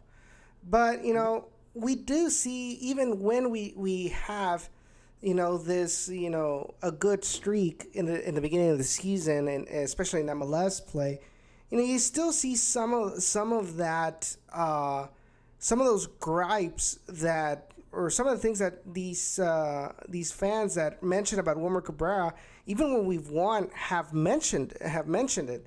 I personally, have seen some of those things where it seems like his substitutions may be like at the wrong time or the wrong person. I mean, how many times have we talked about why the hell he's putting in McNamara on the wing when right now, based on how the Dynamo play, he is not a player to put out on the wing, and has been kind of more of a regression than actually helping out the team. We still get the results, yeah, but some of these things, you still see them. But what I wanted to say, specifically about these Open Cup matches, like, is it really Coach Cabrera? Yes, like I said, he has his issues with substitutions. I felt like maybe he should have taken out Sam Junqua because he was getting beat really bad. He was already tired because they had no possession, and Miguel Ibarra and Ethan Finlay was kept on coming at him and trying to burn him. Could he have brought in Beasley? Could he have brought Agent de la Garza? Maybe, but don't you think that these two matches were more fault of these reserve players than coach? Because how can you explain the sudden drop in activity, the sudden drop in motivation from halftime, from these 15 minutes of break between first half and second half? They totally forgot how to play. If it was really a fitness issue, you would see, they continue to be playing well in the beginning of the second half, and it would gradually drop off. No, this was a sudden drop in both games. I against Austin Bold and against Minnesota United. The only reason we survived Austin Bold because it was a USL team. If there was, and we saw it against Minnesota, if you do the same mistakes against a better team, against a more clinical team, bye-bye. And that's exactly what happened. This team, if I'm going to be honest, did not deserve to go through, did not deserve to defend the cup. For the second half. Because of those second halves. You can have the best half ever, but if you don't pull through and make sure that you defend that result or continue to play well, then don't expect to be I'm not going to say a championship winning team because this is Open Cup and you're playing it with reserves for X and Y reason. The point that I'm trying to make, don't expect for you as a player to be considered for a starting position in MLS play when you were given the opportunity in Open Cup against the USL team and then against an MLS team, and you decided to throw it all away. Don't expect for coach to have to believe and trust in you that if he ever needs a substitution to be made in MLS play, if something is wrong or if something is wrong with the lease, don't expect for Wilmer Cabrera, don't expect for the fans to have trust that you're able to right this ship when you come into the match. Mm-hmm.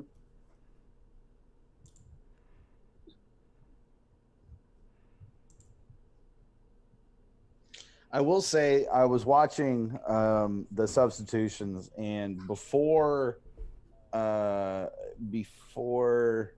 Salazar came on, Salazar was over there, but AJ had been called over as well. I think Wilmer was planning to sub AJ on, but then he sent AJ back for whatever reason. So it's not that he's not seeing it. It's that he's not making the decision to make the change for whatever it is. And some of that may be that he wants to believe that his players can figure it out and can respond to it without him having to make the change, or expecting that they will do that. But once they've shown that they can't do it, which they showed it just a week ago, you would expect that he would have the understanding that he needs to be the one to make the change, as opposed to expecting them to figure it out on the pitch, so to speak. Mm-hmm. Jacob? Yeah. I mean, yeah, the changes are weird that he makes for sure and doesn't make. So, I mean, there is one thing. I mean, the best memory that I can remember from even last year, you can make it go all the way back to last year. And of course, it's not necessarily changed from then, but it was at Sporting KC. Houston kind of had that game won in a way, or at least to get that draw. And then Wilmer decides to sub in Leonardo, which now plays for Orange County. So we'll get that terrible pick from Houston Dynamo, thinking that a Brazilian was going to be a good player. But yeah, he subs him in, and then Leonardo does a terrible job for his playing time, and we end up losing due to that. And of course, I think there's like some sort of study or whatever that it takes the player 15 minutes just to warm up on the pitch, and then from then on, he'll be able to, really turn on the jets and really be able to play. So he was on for at least 15, maybe 10 minutes during that game that they ended up losing. And so those substitutions that are like 5 minutes, it's just a dumb waste of a substitution. You should have subbed them on earlier, and now you're deciding to do it later. It's just, it's a bad look for him for sure that he doesn't know, but at the same time, maybe he can see it. And yes, I think I do agree with Sean that, he can also see it and hopes that the players can see it as well and change it. And also one thing that he could have probably seen when he did sit down AJ De La Garza from coming back up is that, this player looks like they've got the second wind, and B, also looks like they've got down what to do now, and they'll be able to really perform and eke it out to the end of this game. But did they?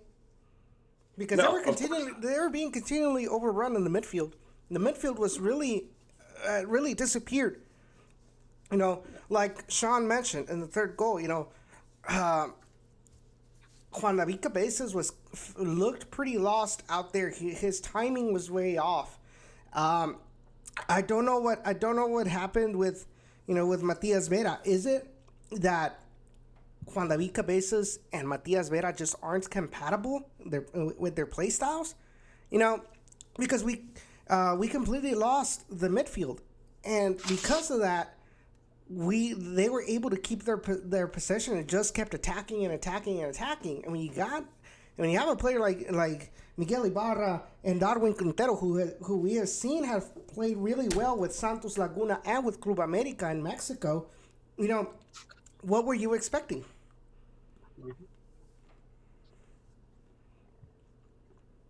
Sean?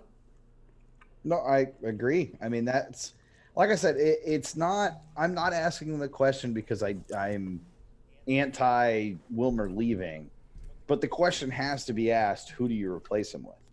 It's easy for us to say, just get rid of him and find somebody else, but just because you find somebody else doesn't mean they're going to take us to the next level or to the promised land or be any better than what we already have.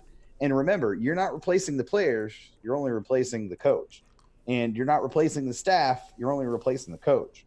So again, if it's only the coach, and let's be real, it's not just the coach, then yes, replacing the coach makes sense. But just like we talked about, what was that 2 years ago on Down in the Valley, Edson, we talked about Gerson Echeverry, whether he was the right coach for RGV. It was during a slump when RGV was struggling. And I said, look, the players are gonna figure it out at some point. Gerson's gonna figure it out at some point. But if you replace Gerson, who do you replace him with? You're gonna spend the time to replace those players that have been brought in to fit the system that wants to be run.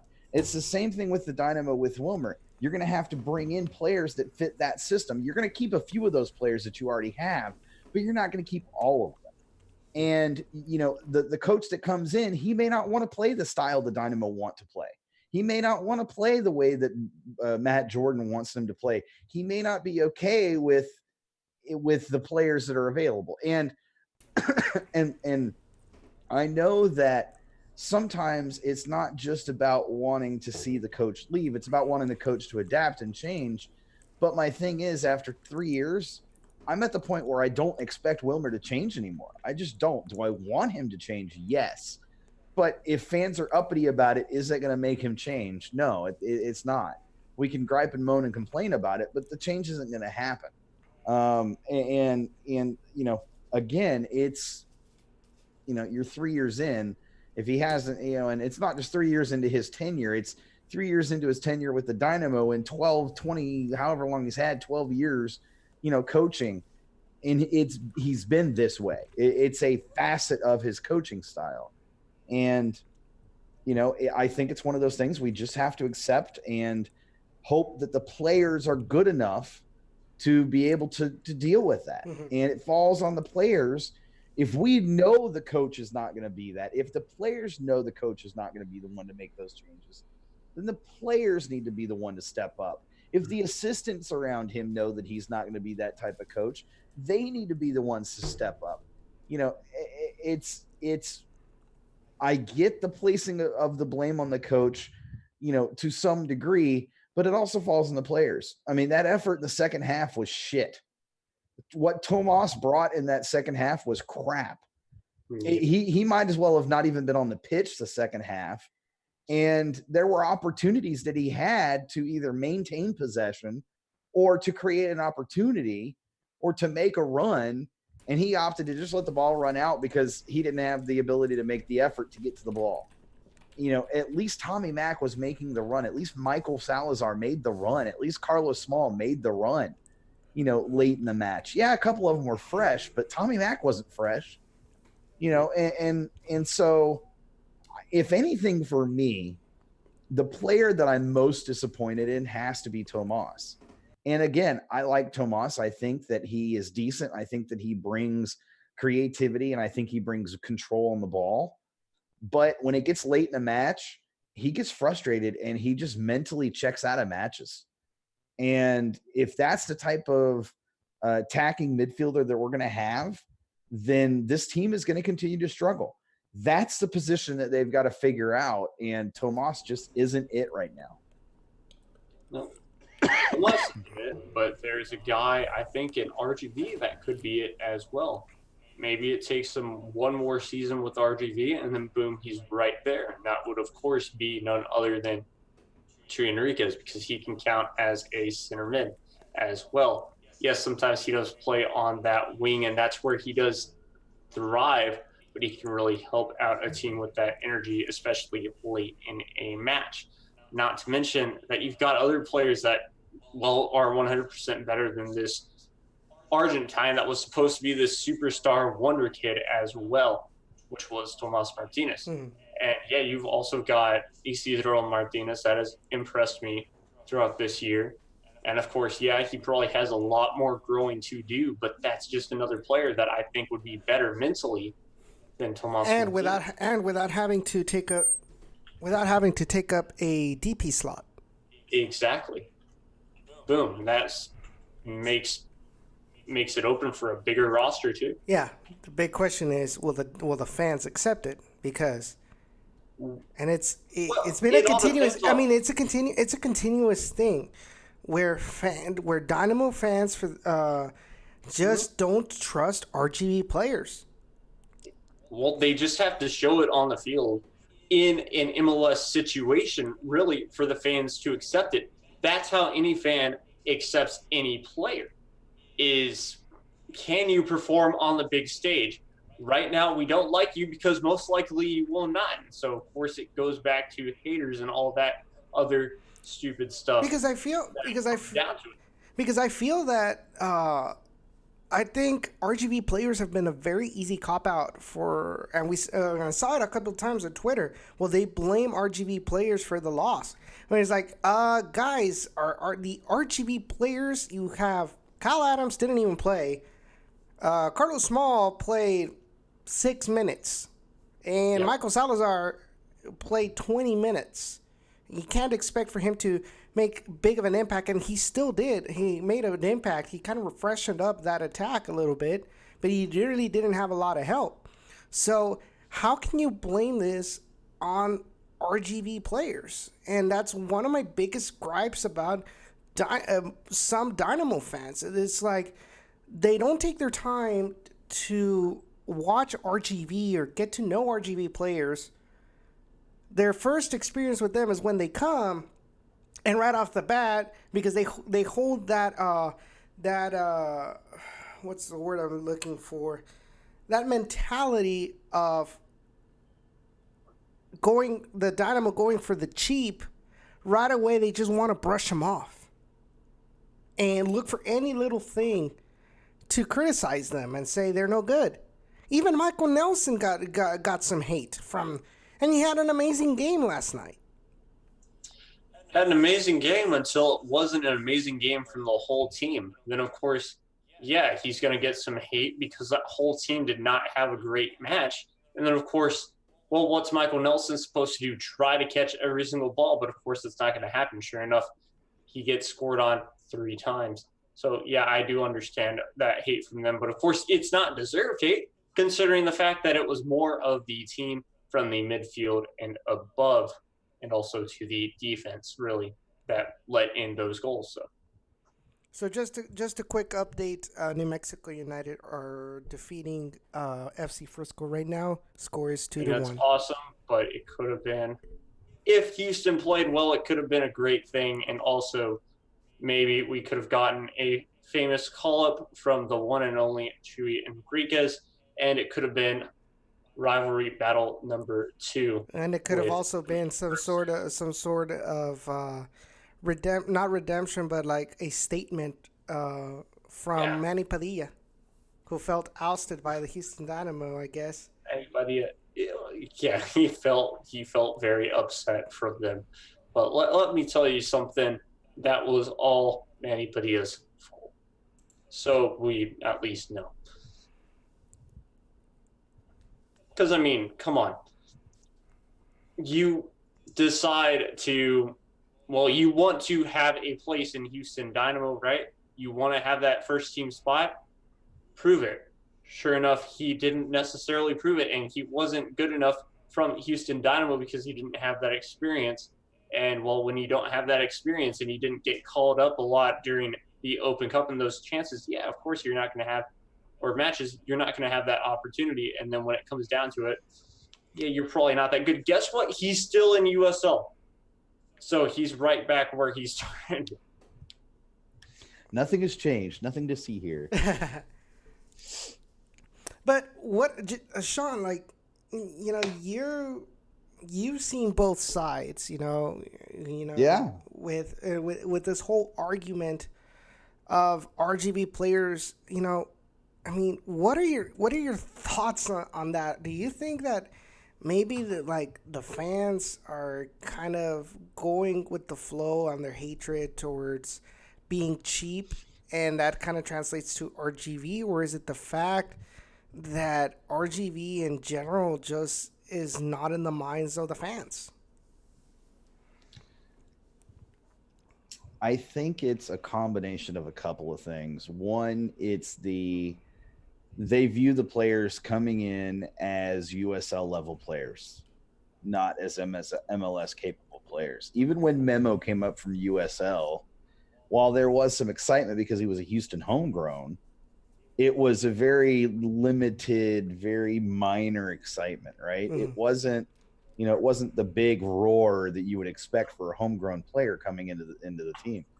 And I like, and then you compare that to Kevin Garcia, and he struggles in a match, and Memo struggled in a few matches when he first came up, and there's just this dichotomy where half the fan base is happy and the other half the fan base wants to show the guy the door after a couple of matches. And I think that looking at it, one of the things that I've seen is that whereas in Seattle and Portland, and I'm going to use them as examples because of the location of their USL franchises, the fans have connections with those players before they make it to the MLS level. Whereas here, most of our fans don't even know players on the RGV roster. They couldn't even name RGV players unless they just happened to have seen an announcement of one that got called up for Open Cup. And so to them, they see these players because they don't recognize the names and they don't have a connection to them as scrubs. And in reality, a Michael Salazar is the farthest thing from a scrub. A Carlos Small is definitely not a scrub. And so I think that is where you get this kind of significant mixed reaction, and oftentimes a reaction that borders and teeters towards kind of an agnostic, kind of a response to a player getting called up. It's that they just simply don't care, because I think that a lot of fans also have this thing where they think that the Dynamo depth is fine, and where they really struggle right now is top end talent. You have your kind of two guys that are your top end talent, and Elise, well, three guys now, Elise, Morrow, and Kiki. But outside of those three guys, you look at the rest of the starting 11 or even to the end of the 18, and you're not seeing, in their eyes, starting 11 talent. And that is worrisome to them. And I think that's what translates to the RGV call-ups as well, is that these fans see that and they go, well, instead of calling this guy up, we could have used that roster slot to go sign a guy that's a $10 million a year guy or a $3 million a year guy. We've talked ad nauseum. We can't do shows the day after a match. My voice can't handle it.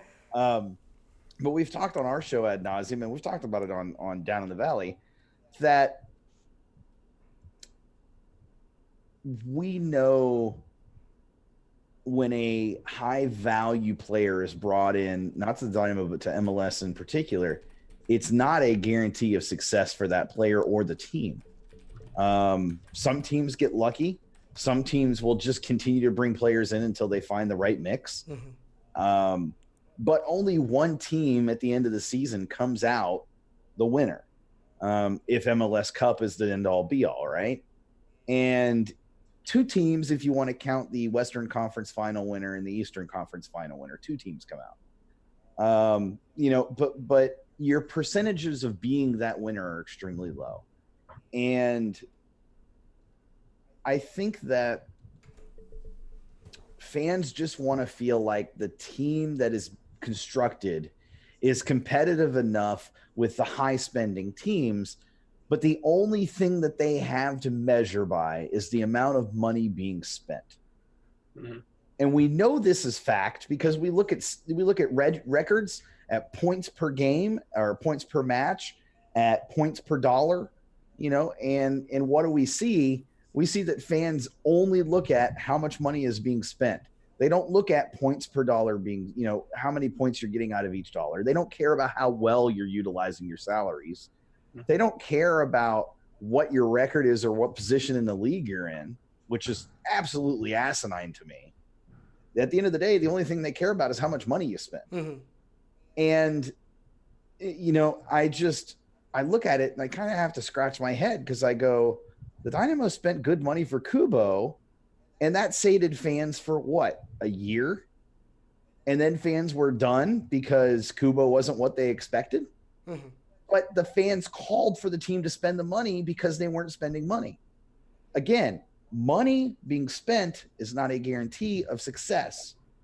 And if fans are going to equate money to success, but success is not equated from how much money you spend, the team is in a lose-lose situation unless they get lucky and strike it rich with that guy that they do end up spending the money on. And the team's just not going to do that. They've decided from ownership on down, the team is not going to work that way.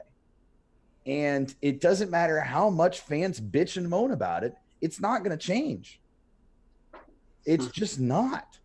It's the way the ownership has decided to do things. And we've talked about it from RGV to Dynamo, and we've seen it in other franchises, that early success, especially success in the first 1 or 2 seasons right out of the gate, tends to yield a fan base that just doesn't give a rat's ass if the team is not top in the league. They just don't care because they expect that it's going to be always this great championship run season after season after season. No matter what league, no matter what sport, unless you're the New England Patriots, you're not going to be that top team year after year after year. There is a reason that MLS Cup winners haven't repeated in more than 4 years. There's a reason why Open Cup winners have not repeated in more than 4 years.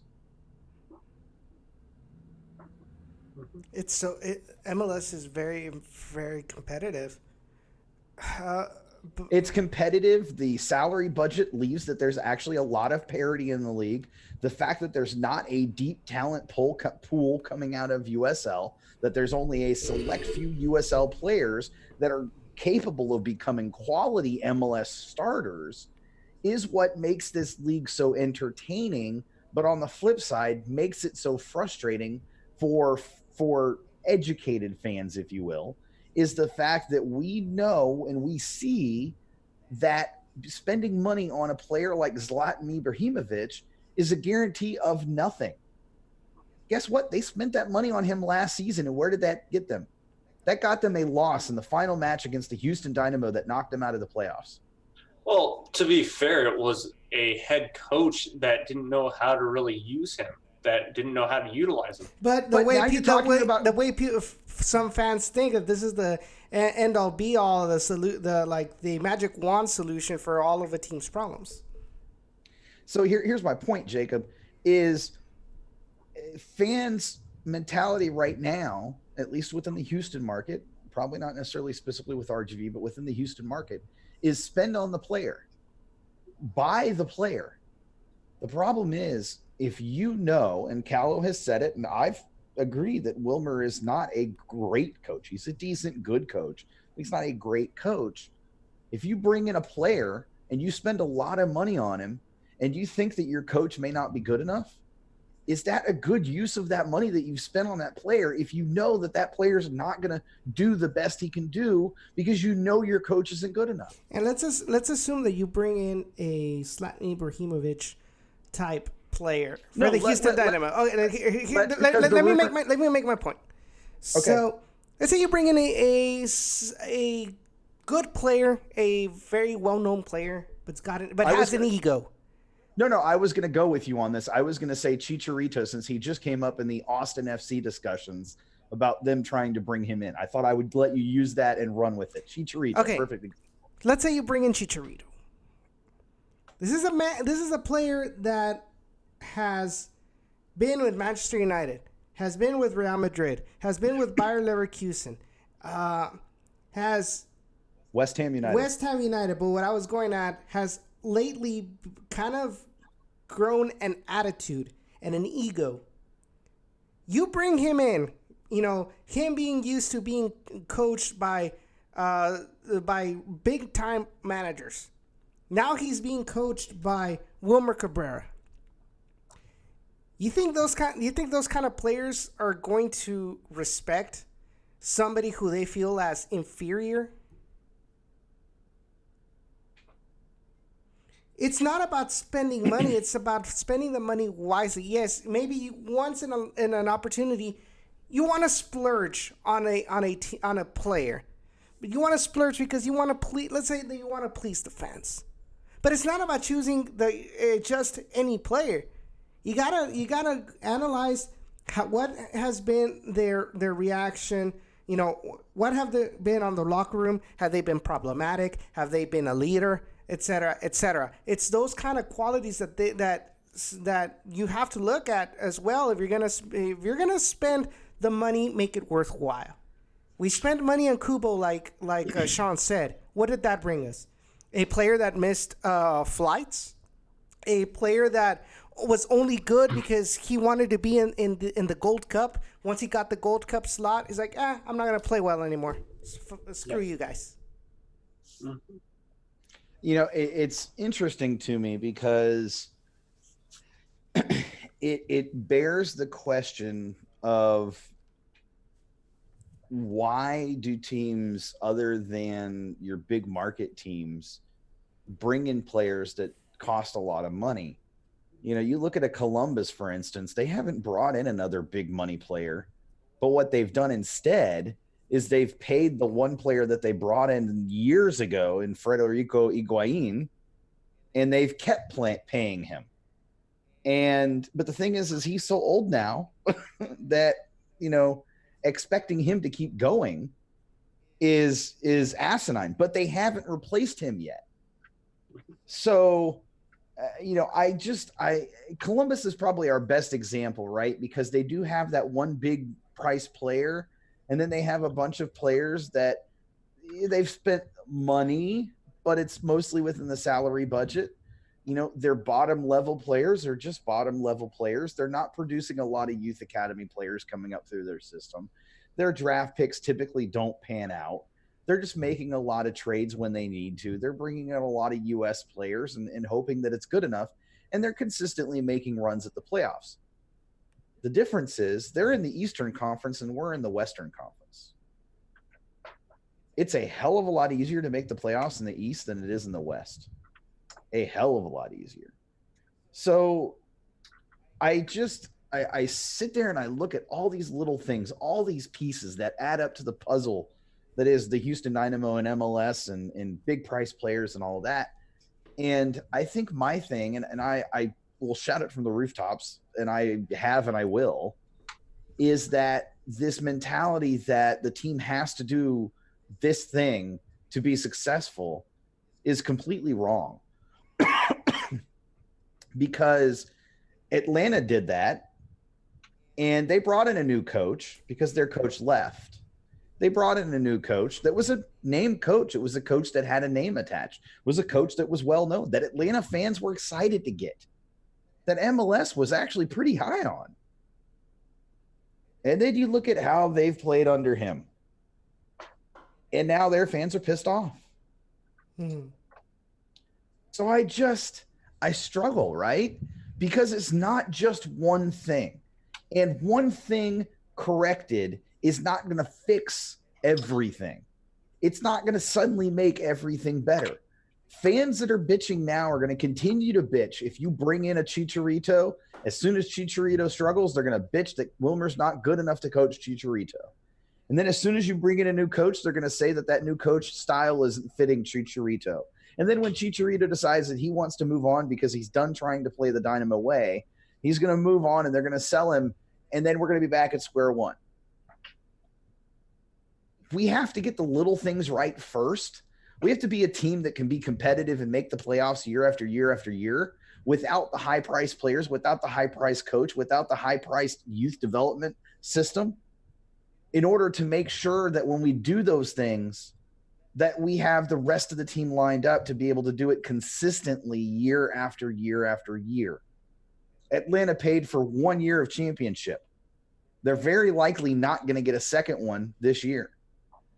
Was that money well spent? Pity Martinez, was that money well spent right now? Well, I mean, they are in fourth place. Yes, it is the Eastern Conference, but they are doing pretty decently right now. Yes, their fans could be pissed off right now, but you're talking about them only playing 15 matches compared to everyone else in front of them playing 17 to 18 matches. So, yeah, they're not doing too bad. I think that is still money well spent. Will they get a chance? Wait, hold on. Probably not this year, but they are successful for long term is what it seems like. So they're 4th in the East, and they've played less matches than teams ahead of them. Remind me, Edson, does this at all, this story sound familiar? It does. And yet the difference is, because Atlanta has spent the money, we view them as the way to do things. And yet there's very little difference right now separating the Dynamo and Atlanta, with the exception of Atlanta won a championship last season. Yeah. And to say that's a guarantee that that's going to happen again, I don't believe that at all. They've gone on a little bit of a winning streak, and like you said, they've played 15 matches. We've played 15 matches. 13, actually. We've only played 13 matches. Yeah, that's right, because we had. And they had it's so okay. So here's the thing: both teams are in 4th place, right? The Dynamo have played 13 matches only. Everybody else has played 15, 16 matches. We have 24 points. Atlanta has 26 in 16 matches. Yeah. And the Dynamo are going to struggle this, we've talked about this upcoming away stretch. The Dynamo are going to struggle in this stretch. But what I struggle with, right, is this mentality that it's not good enough right now. It's not good enough right now. But then I look at the teams that people say are good enough right now, and they're not any better than the Dynamo right now. There's a perceived value that they are better than the Dynamo right now. But physically, if you look at the statistics, if you look at the numbers, if you look at the records, the Dynamo are just as good. The only team that one could say that LAFC. Flat that's out, it. That's it. LAFC. That's it. That's it. I think even Seattle, too. No. Because Seattle. no one can play right now on the road against them. That's the only problem. Seattle's in 3rd, and they're only 2 points away from the Dynamo. Yeah, they're only 2 points away, but let's say if we were to let's say the playoffs end right now, or the regular season ends right now. Playoffs are set. We would have to face Seattle, if I'm not mistaken. I'm going to argue that, Jacob. We Frisco. can't do that. Well, we can't do that, and here's why. Because we haven't played an even number of matches. So to just say that because they have more points, because they played more matches, is an unfair thing to the Dynamo right now. It's unfair to Atlanta right now. For all we know it. But my point is when it all shakes out, for us to just say, well, if playoffs started today, sure, because the Dynamo have played less matches. In reality, when the Dynamo play the same number of matches, they could very well be in 2nd place. Yeah, and then they're not playing Seattle. Well, yeah, but just head to head, if we were to play Seattle again, I think they would beat us. Even if the Gold Cup wasn't going on, any of that, we would have our actual lineup. I really believe that we just could not match up against Seattle again. I disagree, only in Seattle. But my point stands, if we have the better record, we're hosting that match, and Seattle's home record means jack shit. Of course, just like our home record would mean the exact same thing. #MLS. That's soccer in general, though. Teams in soccer generally play worse away than they do at home. Mm-hmm. Exception was apparently Minnesota last night and Houston last night, but we won't go there. Oh, we already did. But a good example of that. The exception is also us versus Portland in 2017 away. It is. But a perfect example of teams being better at home than they are away is New Mexico United versus FC Dallas tonight. FC Dallas is losing, maybe even lost at this point. It's still going on. It's in the 7th minute of extra time, or Okay. not extra time, but of stoppage. So that game's almost over. Yes. Come on, New Mexico. But that's my point, right? You've got a USL team beating an MLS team away from home. New Mexico's playing at New Mexico, and FC Dallas is losing. But yet that shouldn't even remotely be the case. They should be winning. Dallas should be winning. But they did. It's final. It's done. They beat them. Yes, New Mexico. Yes. Yeah. All right, I know who I'm rooting for the rest of the Open Cup.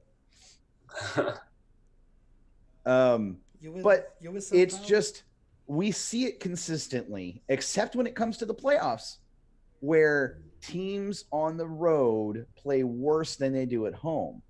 Mhm. And that's just a consistent across MLS. Oh, they were playing at SMU? That's even better. Technically, they were playing at FC Dallas's home, I guess. Technically. Mhm. I mean, it's still a small stadium in general, and I bet you it was not even close to full, where you're talking about even one section. See, I being wonder. full. I wonder how FC Dallas would have fared had they played at the Isotope Stadium in the middle of a baseball field. Oh yeah, not just that it's the middle of a baseball field, but also a baseball field that can get sold out Oh yes. for a match like that. You're talking about an actual environment, unlike the environment that Frisco brings, which is absolutely nothing, except they can bring a couple of curse words to a Texian army and get them suspended for a while. But back to the point. I just look at when it comes to mid-season rankings, especially standings, and I struggle with it because you have teams that haven't played as many matches as other teams who are ahead of them. And LAFC, we're actually still within striking distance of LAFC. Now that requires that we stay on the same pace we've been at the whole beginning of the season, Yep. which is probably not likely to happen because we have so many away matches in a row. But you get a draw at most of those places. Absolutely. You get a draw, you get results. And that's, that would be enough to get us into the playoffs. If we want to be more than just a get into the playoffs team, then we need to win some of those matches on the road. Yeah. And, I do believe that there are opportunities for results in those matches. I believe wholeheartedly that there's opportunities for wins. But the stretch that we have coming up of, what was it, Edson? Like 5 matches in 14 days. Yes. Like, I don't care what team you are. That's a run of matches that's just going to wear your players out. And then not only that, you have a West Coast and an East Coast trip in that same span. Yeah. Yeah. Exactly. I didn't realize we became hockey. 2 games on the road in the West Coast. You're talking about Portland, then traveling to San Jose, probably flying out of San Jose to New England, and that's on that Saturday. And then, of course, you're going back on a Wednesday right before the 4th of July to play at New York Red Bulls. Actually, Red it's Bulls here. It's here. That one's here, yeah. The 3rd is here. Oh, never mind. That one's here. Well, then, okay. Well, yeah, it's just a crazy amount of games. That one would be a match that would be forced for Houston to win for sure. You're talking about probably trying to tie up Portland, and you have a big shot at beating San Jose just due to the fact of, look at the record. And New England at Foxborough, we don't necessarily do well there. Probably by then it'll be tiring, so hopefully a draw. And of course, a must-win versus the Red Bulls, and then on the road against Cincy before you get somewhat of a break. Now, my question to you all, is, do you think that our reserves, now that they know that they are going to be needed, do you think that they're actually going to realize, what they did was horrible, what they did was not beneficial to the team, that it can hurt their future with this team? Do you think that this is like something that will get them to react, finally, that just because you're a reserve doesn't make you less important, and now we need you to be at your best? Or is this kind of the thing where, like, you wish that nobody in your starting 11 gets injured because there's just no trust in these reserves? It all depends on the player, I think, for sure. Because you've got a player that could be super mature, that you've got a player that could be like a Michael Salazar, like a tree Enriquez, the way that they think is what I'm really saying, where they figure out, oh crap, I actually didn't do too well. How can I do to change my performance and actually maybe benefit this team? Or do I even have a chance to benefit this team since I screwed up my last shot? Unless, of course, this coach decides to give me a second chance or something like that, which, of course, upcoming will probably be forced to or something like that. So it all depends on the player's mentality, in my opinion, going forward for that, because, well, some players could just kind of really just shrug and say, oh, well, I'll try again on the next one. And if I don't do well again, it's just like, one of those players that really just doesn't have that extra mentality of like, that was a bad game, I need to do better. I think your reserves, as you called them, already struggle with inconsistency issues. And you're, as a player at that level, USL level specifically, you have to kind of wonder if they're going to even concern themselves. Yeah, it was an opportunity to show off, show well.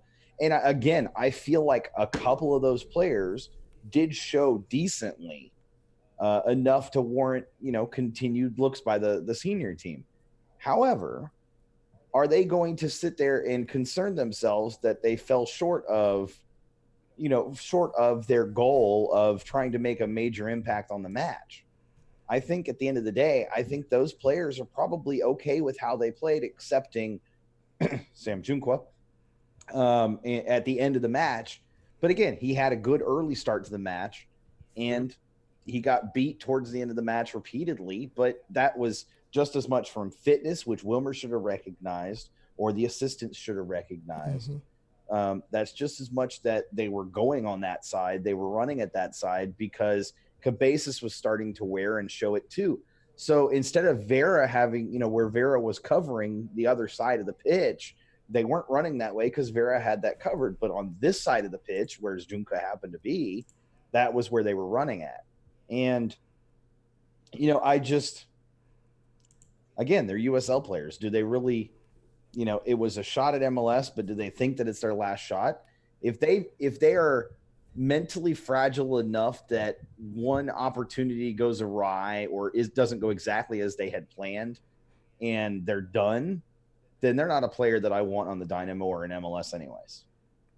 I wouldn't want them at the Toros either. Yeah. So to kind of wrap up, because we're already entering our third hour of this show, and we haven't talked a lot about RGVFC. To wrap up this whole Houston Dynamo discussion, we're going to Portland. We're going back to Providence Park. Coach Wilmer Cabrera has already stated in his press conference that. Okay. Anyways, Wilmer Cabrera has what? You went like this. That's the Morrow, don't you know? Oh yeah, it's the Morrow. That's true. Yeah. But did you forget? Yeah, that went way past. I was trying to think of what I was gonna say. All right. So Coach Wilmer Cabrera has stated that these players that play in an Open Cup are more than likely not going to play against Portland. And he's hoping to have Morrow. He's hoping to have Lundqvist, AJ De La Garza, Kiki Struna. He's hoping to have at least those players back. Excuse me, Boney and Matias Vera starting in the middle, who have technically played well together. What do you guys think? And chat, you're more than welcome to post in chat what your thoughts are. Do you think we have, even without Elise, even without Kyoto, even without Maynard Figueroa, do we have what it takes to get a decent result at Providence Park? I think we do. I really do think that we can get a decent result. It's going to be a totally different place, though. It's going to be a new wall of sound, new 20,000 plus fans screaming or just, being there. Yeah, you can tell that difference. It's going to be a lot more locked in, basically. It's going to be tougher, but at the same time, we have proven it before that we can play well there. Yes, once was the playoffs. Another time, we just got unlucky with some bad calls. But other than that, I really do think that we can get a result and probably start off this road trip with a tie. Hopefully, in total, with that road trip before we head back to Houston to play the Pink Cows, as Ray calls them. Well, then I hope to at least have around 6 points by that time, if not 5 to 7, maybe, if we're lucky. But yeah, I think that we can get a result, probably 1-1.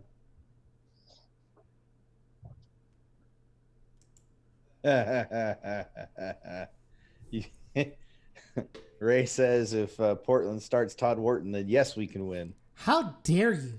How dare you, Ray? that hurt me, man. Ray, I think for the first time ever, I agree with you, sir. That was great. Hey, I'm going to step away for just a minute so I can go refill my water because you guys can tell my voice is starting to die on me. So I'll be back in a minute. Sure. I honestly think that the Dynamo, I don't know. We keep on going back that it seems like the offense is kickstarted by the Hondurans, whether it's Elise and Quieto. Can you talk real quick, Jacob, so that way the camera goes to you and not an empty chair? Okay. All right, there we go. Yeah, All right, there we go. So I honestly, because here's a couple of things that are interesting. Number one, Morrow and Lundy. Both of them are busy with not legal, but like governmental paperworks, the governmental documents in Colombia and Sweden, respectively. We don't know how long these things are going to last. Will they make it back in time for when they travel to Portland? Will they not? So those are two incognitos right there. How long that's going to take. Yes, we have Beasley. So at least with Lundy's spot. But up on top, we have Michael Salazar, who was recently signed by USL. He's a good player. But there's still the incognito, of actually playing an MLS game. But you also have Ronaldo Peña, who honestly his fitness level is not up to standards of lasting 90 minutes. Yep. So I honestly believe that the Dynamo are going to lose at Providence Park. I think there's a lot of things against us right now. We don't have Memo. We don't have, like I said, we don't have Lundy. We don't have Morrow. So those are really, really and we don't have the endurance. We don't have Maynard. We don't have Quioto. We don't have Elise. We don't have Darwin Sarin for some depth in the midfield either. Because I'm gonna be honest, I really don't think that JDC is good enough yet for the pace of MLS. So, like I said, I think we're gonna lose. Cool. Very negative thoughts from Edson, but I do understand why. Yeah, it's very real talk as well. Just due to the fact that, all those things really do put a damper on it. But we have also seen time and time again that Providence Park can bring magic for visiting teams as well as just, we've seen these players strive. Of course, it was a totally different lineup. Yes, Now, I don't necessarily agree that this team is totally run by Hondurans, by the two Hondurans of Kyoto and Elise, because we have also seen in different games that, well, Oops. we've been fine. Let's not get copywritten here, though. I was tuning to the Mexico stream. Too late. There's the copyright notice. Copyright strike. Oh, all right. Goodbye, guys. It was good knowing you. DMCA. It's gonna hit you. I mean, what they'll say is, you're not in trouble, but we just want you to know you will not get any money from this. Oh, stream. we get money from YouTube for this? I don't know. Oh wow, we've been doing it wrong this whole time, Edson. I know. No, if only we get 1,000 views and 1,000 subscribers. Oh, I take that as a challenge, boys. So get your likes, get your sharing buttons ready. Okay, but go ahead and continue with what you were saying, Jacob. Let's see here. Where did I last leave off? Something about this team not being really a Honduran, just driven team. Team, really. I mean, I think we'll see the challenge from the other guys really stepping it up. And we have already witnessed this Portland Timbers team once this season, if I'm not mistaken. And a couple of the USL players have also witnessed this, and we're talking about Michael Salazar has witnessed, I forget his name from PT2, but that's one guy that you could see on that starting lineup, or at least on that bench, that will probably get put in late into that game as well. So, but I just also see it going a different way where we can pull out a draw against this team. I don't know, man. Brian Fernandez has kind of been on fire lately. He is another level right now. Yeah, I mean, our defense has shown otherwise as well. And what I mean by that is just they have shown that they can stand up to any challenge, and they can also, well, really shut a guy down. I mean, why did we not let Wondolowski score for years against the Houston Dynamo? Why did we not let Fernando Adi last year got very lucky when he got put on and scored that winning goal. Of course, that was a totally different lineup on both ends, but it's the same deal. This defense, I think, can withstand this. Considering we've got Joe Willis behind goal, as well as a great back line, even the bench, in my opinion, is a really good back line. Just don't put in Sam Junqua, and we'll be fine. Sean just nods in agreement. And you know what's funny? I thought Junqua had a decent first half, actually well enough that I was like, why has everybody been so down on Junqua? Then the second half happened, and then I totally understood. Yeah. Then I completely understood. I was like, oh, that's why. I mean, it's Edson's favorite player. So. To be fair, I got to meet him and actually interview him in person yesterday, and he seems like a pretty chill guy. And he was a good, like I mentioned on chat, I think he analyzed this game really well. He was the one that mentioned about them losing the midfield and not being able to have the ball. But I just wish that his analysis kind of kept up, or his talent on the field kept up his pace with his analysis. Mm-hmm. But all right, so predictions for this match against Portland. I already gave mine. I think Dynamo are going to lose 2-1. Morrow, if he plays, like I said, he's going through these governmental documents in Colombia. But if he plays, I think he'd score another goal. But Brian Fernandez gets 2. 1-1. I'm still believing that. Yes, Brian Fernandez does get that goal, but it's still going to be 1-1. Sean? First of all, your analysis, because you went to go fill your water, and so you haven't given your analysis of this match and then your prediction. But doesn't my voice sound a lot better now that I've had water? Yes. Well, speaking of, I'm running out of mine. Yeah, that's the problem with hashtag make it 3. You run out of water. I can handle it for 2 hours. Like I was good for 2, but hitting that point on 3. Well, here, Edson, I will analyze. You can go refill your water. How about that? All right, excellent. Sounds good to me. Jacob, now that the show has actually come to this point where it's just you and I, now that the greatest host, I'm just kidding. I'm glad Edson is off getting water. Dang it. Just kidding, Edson. Not at all. But seriously, though, I look at this match and I have concerns. Number one, it's an away match. Number two, it's Portland, and they're offensively playing very well.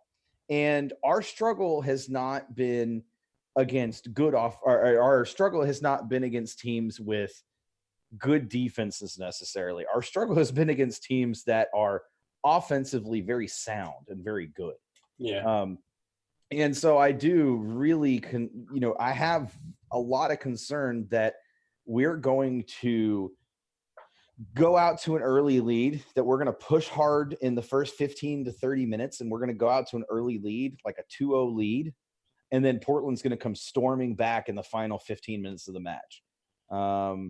I do think that our starters are more likely to be solid late in a match, but it's still very easy to give up 2 goals late in a match, especially when you're on the road. And Brian Fernandez has just been so good that look, if we don't have Kiki back, this match is going to be a 3-2 win by Portland, probably, if not more. But if we have Kiki back, I feel a lot better about this match. Now, with that said, that's Kiki partnering with either Kevin Garcia or Alejandro Fuenmayor, because Figueroa is not coming back yet. So that scares me a little bit, but I know that Kiki makes whoever plays next to him better. But it also changes that dynamic. Minor has been so good going forward and switching with Kiki when necessary that I just don't think it's going to be the same without him, without Minor. And so, I look at this match. I see ways that Valeri can exploit the area that'll be available to him. I do think that we, take the advantage against Valeri because of Vera and Boney. However, knowing that they have Sebastian Blanco, knowing that they have, besides Brian Fernandez, they have, who's the other guy that I can't think of right now off the top of my head? It'll come to me at some point. Knowing that they have that other striker that they have. Blanco, Ebobisse. Not Ebobisse. No, they have a different one. Farfan, Asperilla. Farfan doesn't scare me. Villafana is not there. No, Villafana is there. That actually does concern me a little bit because he's been pretty good. Yeah. But they just, I was saying, they just have the capability to, they being Portland, are good enough, and they have the capability to force us into a situation where if we do go up early, which I expect happens, they'll be able to apply that consistent pressure, and we just won't have a way to divert that pressure long enough to give our guys a rest. We're going to see the same thing that we've seen in the Open Cup the last 2 weeks, which is the team go up early and then collapse in the second half and late in the second half. Mm-hmm.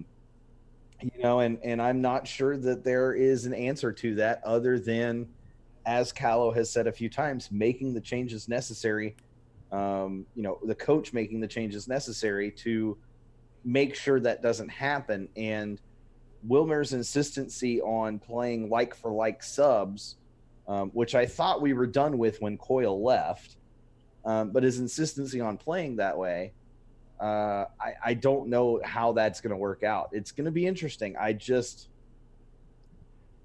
don't have high hopes. I really don't for this match. I am desperately clinging to the idea that we walk away with a draw, but I think even that is going to be a hard-fought draw.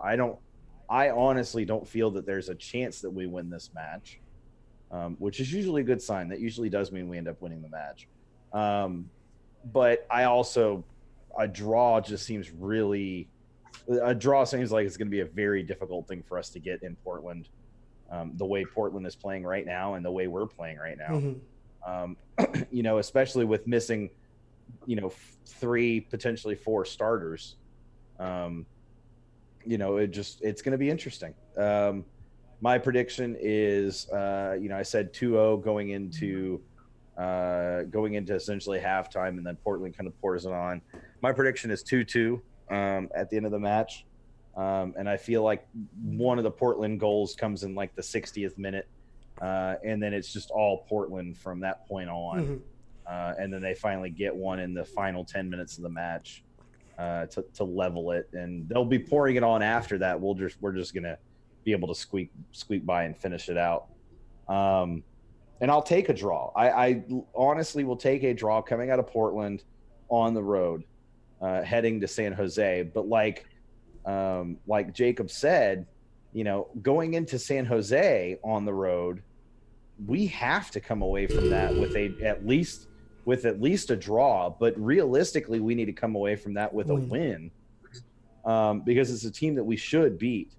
But again, we're going to be missing, most likely at that point, still missing Elise and Kyoto, still missing Minor.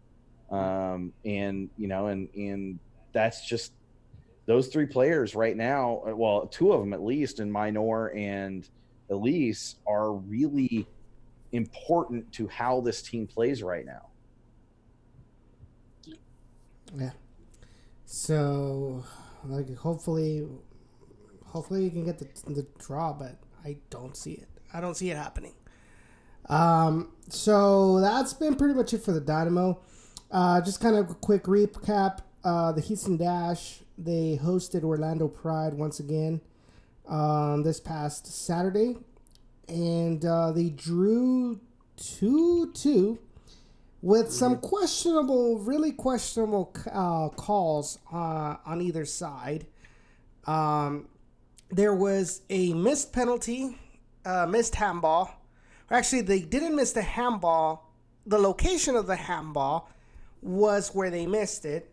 There was a handball inside the box. I don't remember exactly who it was, but the referee called it outside.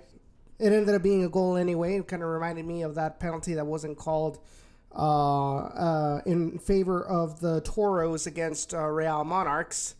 But then also at the end, where the Houston Dash were looking to get the win, there was a clear and obvious handball by the goalkeeper outside of the 18-yard box, and I'm talking like real obvious. And the referee did not even see that. Should have been a free kick. Should have been a red for the keeper. Wasn't called, and at the end, the Dash were able to settle with a 2-2 draw at home against Orlando Pride. Keep in mind, this is without their Canadians. This is without Rachel Daly. So, I think it's a decent result. Obviously, Orlando did not have Marta either for being in the Women's World Cup. So, I think given those circumstances, I think it was a decent result for the Dash. They next play this Saturday. They go and visit Washington Spirit, and that will take place at 6 p.m. Central. And so hopefully the Dash can get a decent result on the road at Washington Spirit as well. The Dash are currently in 5th place with 8 matches played. They have 12 points. Washington Spirit, here's the interesting part. They are in 1st place right now with 17 points. They're undefeated in 5 straight matches. They have 1 draw and 4 wins in the last 5 matches, 4 consecutive wins. And the Houston Dash in the last 5 matches, 2 draws, 1 defeat, and 2 wins. So they're coming in with some. Actually, should be backwards. So Washington Spirit have a draw. in their last game with 4 wins before that. And then the Dash have 2 draws lately, a defeat, and then 2 wins in the 4th and the 5th match from this one today. Quickly, Sean, what are your thoughts on the Dash so far? They're playing well. I mean, they really are. And even with the players that they're missing for the World Cup, and Rachel Daly and otherwise, they're still playing well. And, I believe this team, with the players that other teams have out, the Dash have the highest probability to push and make the playoffs at this point. And that's something I didn't expect to be saying, at this point in the season. But as well as they've played, as well as James Clarkson has coached them up, this team has a very real possibility to make the playoffs. And I would love to see them make the playoffs. I really would. It would be fantastic for the team, and hopefully would create at least a little bit of excitement around the team, because they could sure use it right now. Yeah, and you look at who's in 4th place. It's North Carolina Courage. The last 5 games, they've only made 5 points, and the Dash have made 8 points in the last 5 matches. So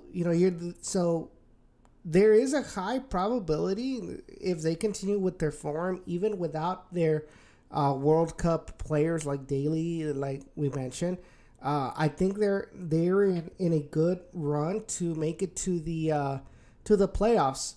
And you also have to consider that from 1st and 7th, there's only a difference of 6 points.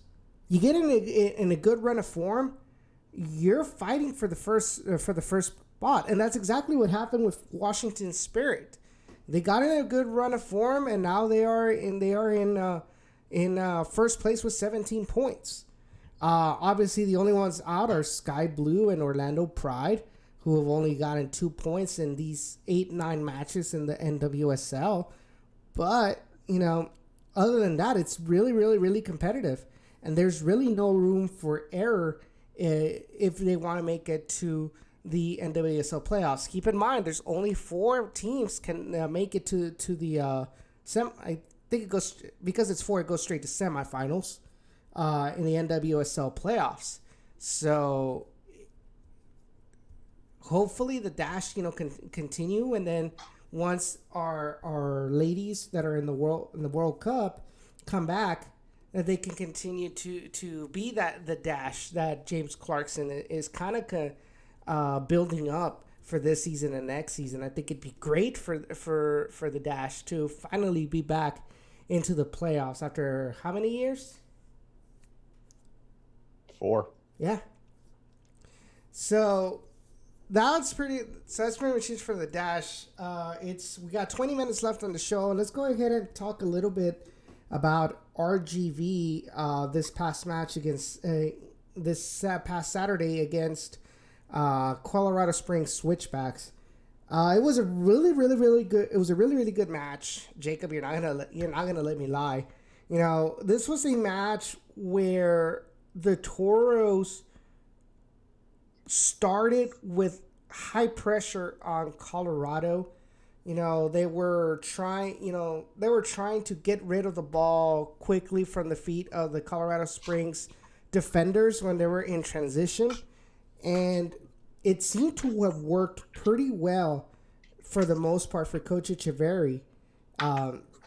They had a couple of opportunities in the first half to go up on the scoreline, including some long shots from Romilio Hernandez as well, which is something I think, going back to kind of the Dynamo thing, I think it's something that the Dynamo kind of lacks. You lack a midfielder that has the confidence to shoot from afar and make a really close shot.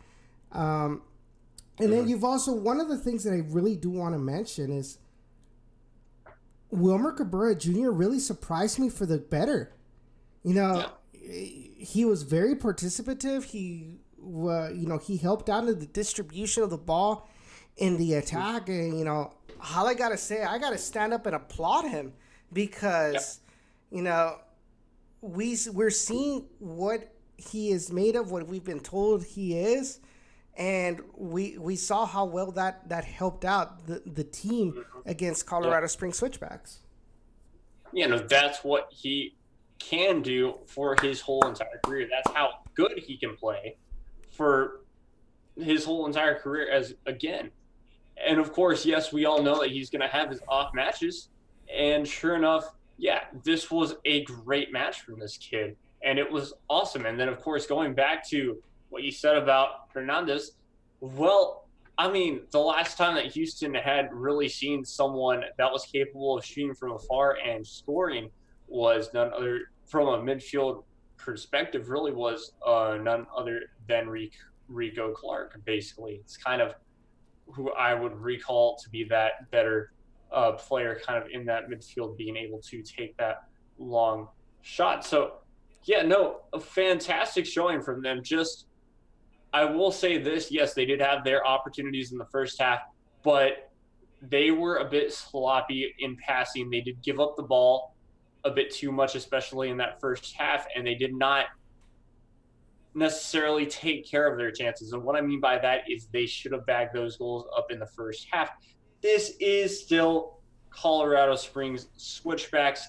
They were coming into that game next to last place. You're talking 17th position out of 18. Who were they right behind? None other than Tacoma Defiance, which, thank you, Google, for making me laugh every single time I see it, because it still says Seattle Sounders too. Yeah. So it makes me laugh. But very impressive second half, to say so the least. The first half, yes, you got to take advantage of it. You got to take advantage of those chances. And when you do that exactly, well, then it gives yourself an opportunity when you play a better team to not have them go ahead and counter and basically have a 1-goal advantage to a 1-goal disadvantage and have to go from behind. So that's sometimes what happens. Yes, I would like to see a better first half, but that second half is what really killed that moment. Oh, and guess what? Wait, remind me. Fantastic game. Remind me. The game was at 7:30. High heat and humidity. Yep. The wind was awesome, though. Really high wind. Mm-hmm. But yet the Toros USL roster was able to keep up high pressure for almost 90 minutes. Mm-hmm. But yet the Dynamo reserves didn't. What does that say about the status of these loans that we've mentioned have kind of hindered our roster for the couple of games that they've been brought down? Yeah. Are these Dynamo fans understanding the point we were trying to make? Now that they saw it firsthand in Open Cup, are they seeing the point that bringing in too many of these guys into our roster can hinder the performance of RGV? Mm-hmm. Because this was beautiful play, constant pressuring up high. Did you just see that flick by Isidro Martinez? Holy cow! Exactly. These guys have their confidence up high. They're not now. What I mean by high confidence doesn't necessarily mean that they're cocky or that they think they're all that, but they have the confidence to do things, to make plays that other players wouldn't be able to, in order to try to find some space, in order to try to create chances. And that's exactly what we saw from Isidro. That's exactly what we saw from Wilber Cabrera Jr., from Carlos Esmal, from Chuy Enriquez, even Camilo Monroy. This team is so dynamic when we play our USL roster. It's so dynamic. Everybody knows each other so well now that they're able to complement each other as far as our starting 11. And that's exactly what we saw, yes, against Colorado Springs Switchbacks, but didn't we also see that also against LA Galaxy 2, even though for some reason we got tied? We saw that against San Antonio FC at home. our confidence is so high. It's Yeah. on the road when we're kind of having problems. But like we mentioned before, this is something normal in American soccer. Yeah. And also, I will give credit to the back line that we had to end up starting, as well as Cordy, because he played a fantastic game, even though technically he had 3 saves. Although, in reality, when you were at the game, he was just on top of things in general. Whether it, counting as a save or not, he had just a lot more impressive plays that didn't necessarily count for anything. It was just a very impressive game from him. But like I said, we didn't have any Kyle Adams behind that back line because he was sitting out back in Houston because he was getting ready for that Open Cup game. So take that into consideration. We didn't have necessarily him, so we had to fill him with Andrew Samuels, with, of course, Connor Donovan was right there. And then, of course, he had the Castellanos and the Coronado. So that back line, it's impressive. One player was out, and you pull in this other player who has played, who should somewhat be in the MLS level. Why is he in RGV?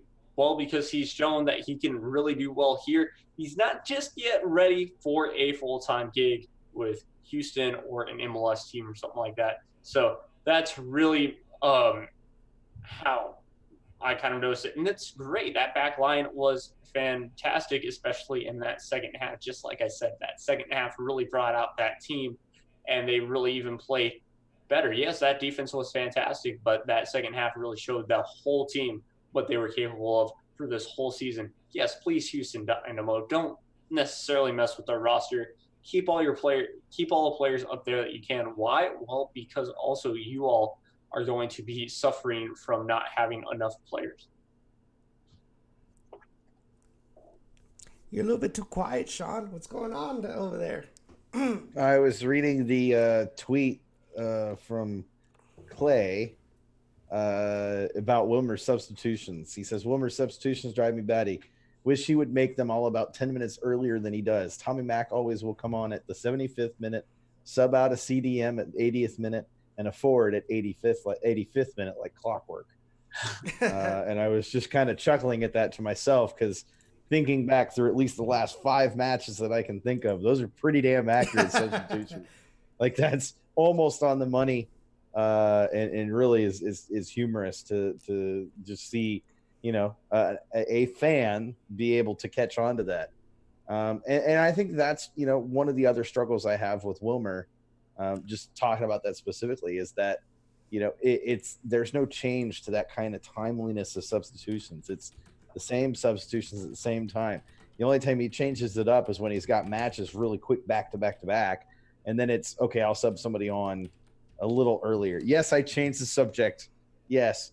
But talking about, okay, you want to go back? We'll go back. Yeah, the subject. Yeah, I changed the subject. Talking about RGV players and sending down Dynamo players that either need to get minutes or just are coming off injury. I mean, you're right. There are, and we've talked about it, there are pros and cons both ways, but it's also important to remember the thing we talk about all the time, Edson, is that what is RGV at the end of the day? What is the Toros? It is a development team in a development league. Yep. And as much as I want RGV to be successful, and I do want RGV to be successful, part of that success comes from the players that are called up from RGV, as well as the players that are sent down to get those minutes. And you don't build that kind of a network and pipeline overnight. It takes time, and it takes a commitment on both sides to remain focused on seeing that pipeline work. And I agree with you guys that it probably would be better for RGV's record and the quality of play at RGV for it to remain strictly RGV players with a couple of Dynamo players sent down that with no requirements about getting minutes or anything. I've talked about that with you before, Edson, that I want to If I was the one running it, I would have a stipulation that when I send a player down from the Dynamo, it would be they have to earn their minutes. They don't get minutes automatically because they're coming from the Dynamo. Mm-hmm. Unless it's a starting 11 player coming from the Dynamo. That's a little different because that player is coming from injury more than anything else. Mm-hmm. But if it's an Alejandro Fuenmayor, if it's a Tyler Derrick, if it's a Chris Duval, if it's a Sam Junqua, if it's it's a Michael Salazar, if it's a Ronaldo Pena, those players have to earn it, in my opinion. They should not just be given the free license to get free minutes down there just simply so they can get playing time. If they have to earn it, you are teaching them to be professional players that have to earn it every week. Instead, if you just send them down and they know they're going to get the minutes, why would they put the effort in practice? It's not going to benefit them in terms of, does it really matter if they show up at practice, at 100% or not? Is that going to have any effect? Because at the end of the day, for the most part, when they go to RGV from the Dynamo, they're not even getting a practice in. Mm-hmm. They get the pre-match warm-ups in, and that's about the extent of it. And I think that is the one thing I would like to see. And I've mentioned this to you before as well. It's the one thing I would like to see changed is, the two things, that and then the players having earned their minutes. If we're going to send players from the Dynamo to RGV, and we know that they're going to be down there, I would want them to be down there for at least 2 to 3 matches, not just one match, call them back, have them up here for a week of practice, and then send them back. That 90 minutes to them at that point, it's only for match fitness, and that's it. It's not for getting, any training, not for improving the player. Mm-hmm. It's simply to get match fitness. That's the only reason for them to be down there, because they're not getting any added familiarity with other play styles or other formations or other tactical changes. They're not getting familiarity with any other players at that point. That 90 minutes is strictly for the benefit of fitness and game time. And I struggle with that because if you look at MLB, it is extremely rare in baseball for a player to only be sent down for one match. If they're going to go down to AAA or AA, they're going down for at least 3 to 5 games. Mm-hmm. Yeah. Now, the difference there is in MLB, your teams play games every other day at the minimum. A lot of times it's every day back-to-back for 6 or 7 days straight, if not longer. It's a sport that is a slow sport. You get Mondays off, if I'm not mistaken, for most teams. And that's it. And Mondays and sometimes Thursdays off, and that's about it. Yep. And then you have NHL, where if a player is sent down to NHL on a 2-way contract or down to the AHL, IHL, whatever the minor league is. Could be CHL as well. There's multiple ones, but I think right now it's CHL. Yeah. Yeah, and that's true. It depends because you also have the WCHL, the QHL, WQHL. I don't know. The Canadian leagues are the ones. Calla would be able to answer that question actually for us. But if you're going to send a player down to the minors, then the expectation at the NHL level is that player is going to be down there for a few games. He's not going to be down there for just one game. And again, it's more than just the match fitness or game time. It's about getting a little bit of a different experience. It's about remembering what it took to get to where you are. And it's a mentality thing as well. When a player is injured, like a Juan David Cabezas, they're less likely to go in as hard on their challenge. The AHL, the OHL, and the CHL.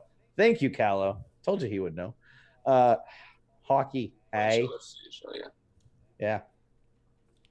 Hockey, A.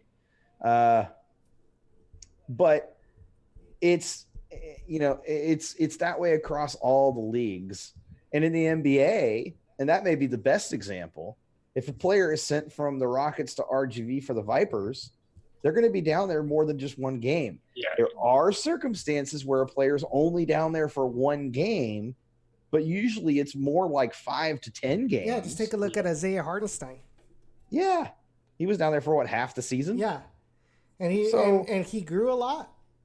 Daniel House, also did. another great example. Oh yeah, very good example. And there have been examples of those types of players over and over and over again that have come from the Vipers system that have become really good players in the NBA, or decent players at least in the NBA. So I just thinking through all the minor leagues and things like that, if it was me, I would make it mandatory that the player would be down at RGV for 2 to 3 weeks minimum, to ensure that it's not just about playing time, but that it's about both match fitness and getting an opportunity to A, remind yourself why you're a professional, B, to remind yourself how you got to be a professional, and C, to get that time with other players that are trying to become professionals. Yeah. Because it can be a valuable relationship both ways. Because now, if that player that you are mentoring for 3 to 4 weeks while you're down there is called up to the Dynamo and has a chance to play with that player that they've already played with for 3 or 4 matches, or even just practice with them for 3 or 4 practices in a row, that player is going to benefit from that mentorship. And the transition is going to be better. The transition is going to be smoother. It's not going to be perfect. You're still going to have your moments because there's still travel, but it's going to be smoother. And look, in MLB, the teams are not in the same – your minor league team is not in the same city that your major league team is in. And same thing with the NHL. So I just feel like the hybrid relationship absolutely can work, and it can work well. And it's been proven in different ways. I just think that the way that the Dynamo and RGV are approaching it right now is failing them and failing the players more so than it even is the fans. And that's just a shame, because there's examples of how to do it and how to do it right, but it feels like they're trying to forge their own path for the sake of trying to forge their own path. So what do you think this will take? Would this be something league mandated, or do you think that the Dynamo will have the guts to establish this, or are they so wrapped up in the status quo of things that you doubt this will change? It's not going to ever be an MLS mandated thing. The only reason more it was USL.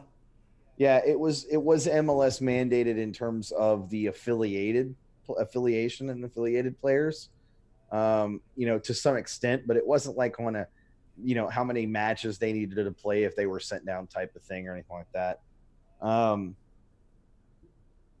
I think it's going to have to be I don't think USL is ever going to be one that's going to be, if you're going to send a player down, you have to play them. They have to play this many matches if they're going to be sent down. That's going to come. Actually, that's not even going to come from USL. That's going to come from MLS, because that player is an MLS player. They're signed to MLS as a contract, and MLS is essentially loaning that player to USL. So USL has no say on that player, but MLS could step in and say, if an MLS club is going in as part of their roster rules, if an MLS player is going to be loaned to a USL club, then they have to play X number of matches. Now, the problem in USL, the problem is with that, though, now MLS is dictating that player has to play in that many matches, which means if the player's not earning his time in USL in practices, then you get into that whole thing of, well, now MLS is saying that player's got to play. So now it's not being dictated by the club. Now it's being dictated by USL. Or MLS. But, I mean, or MLS. Here's the thing, though. I mean, you have this whole thing with short-term contracts into MLS. I mean, you can play, each contract is 4 days at a time for other tournaments other than MLS, but it doesn't necessarily mean that you gotta play. If you were given the short-term loan, I don't see how that would be an issue if it was in reverse. If it was, here's a short-term loan for 3 weeks with this USL team, and then it's up to the discretion of the coach, or of how the player does in practice, for him to get a spot in the starting 11. And that's the other thing too, is because those players aren't getting time in RGV practices, Gerson can't even make an educated decision as to whether that player should start or not. Mm-hmm. So it's just, like I said, I mean, I've given you my things that I want to see changed, and there are quite a few surrounding the hybrid relationship, and all of them center on the way that the Dynamo operate and handle things. It doesn't center on RGV, because at this point the struggle is not from the RGV aspect, standpoint. It's from the Dynamo end. Yeah. I think the worst part about this is that we have such great ideas, especially these ideas you've brought up, but we know we know it's gonna fall on deaf ears. Yeah. Because I highly doubt that if, for some reason, Matt Jordan or whoever's in charge of making these decisions, these from MLS to USL decisions, I highly doubt that they would be willing to make these changes. I don't think ownership is, and it wouldn't fall on ownership. It falls on Matt Jordan to make the change, because he's the one that has to say in that. And if it's not Matt Jordan, it's somebody who is working with Matt Jordan. Mm-hmm. Oh, hell no, we are not making it 6. This is over shortly. But if Matt Jordan is measured on how good the senior team is, the players that are coming out of RGV, the players that he's signing for RGV and the Dynamo, or that he's scouting for RGV and the Dynamo, the players that he's signing and bringing into the team, etc., then he needs to be the one to make the change and part of it may just be that Wilmer, and you mentioned it at the top, early on in the show, that he's a bit stubborn, and he kind of does things his way, and he wants things done his way. And so I wonder if to some extent there's a little bit of Wilmer saying, I'm sending these players down, not Matt Jordan. I'm sending these players down as Wilmer Cabrera, and they're good enough to play at the USL level. They need to get minutes, and that's it. And Gerson is just going along with it because he knows Gerson.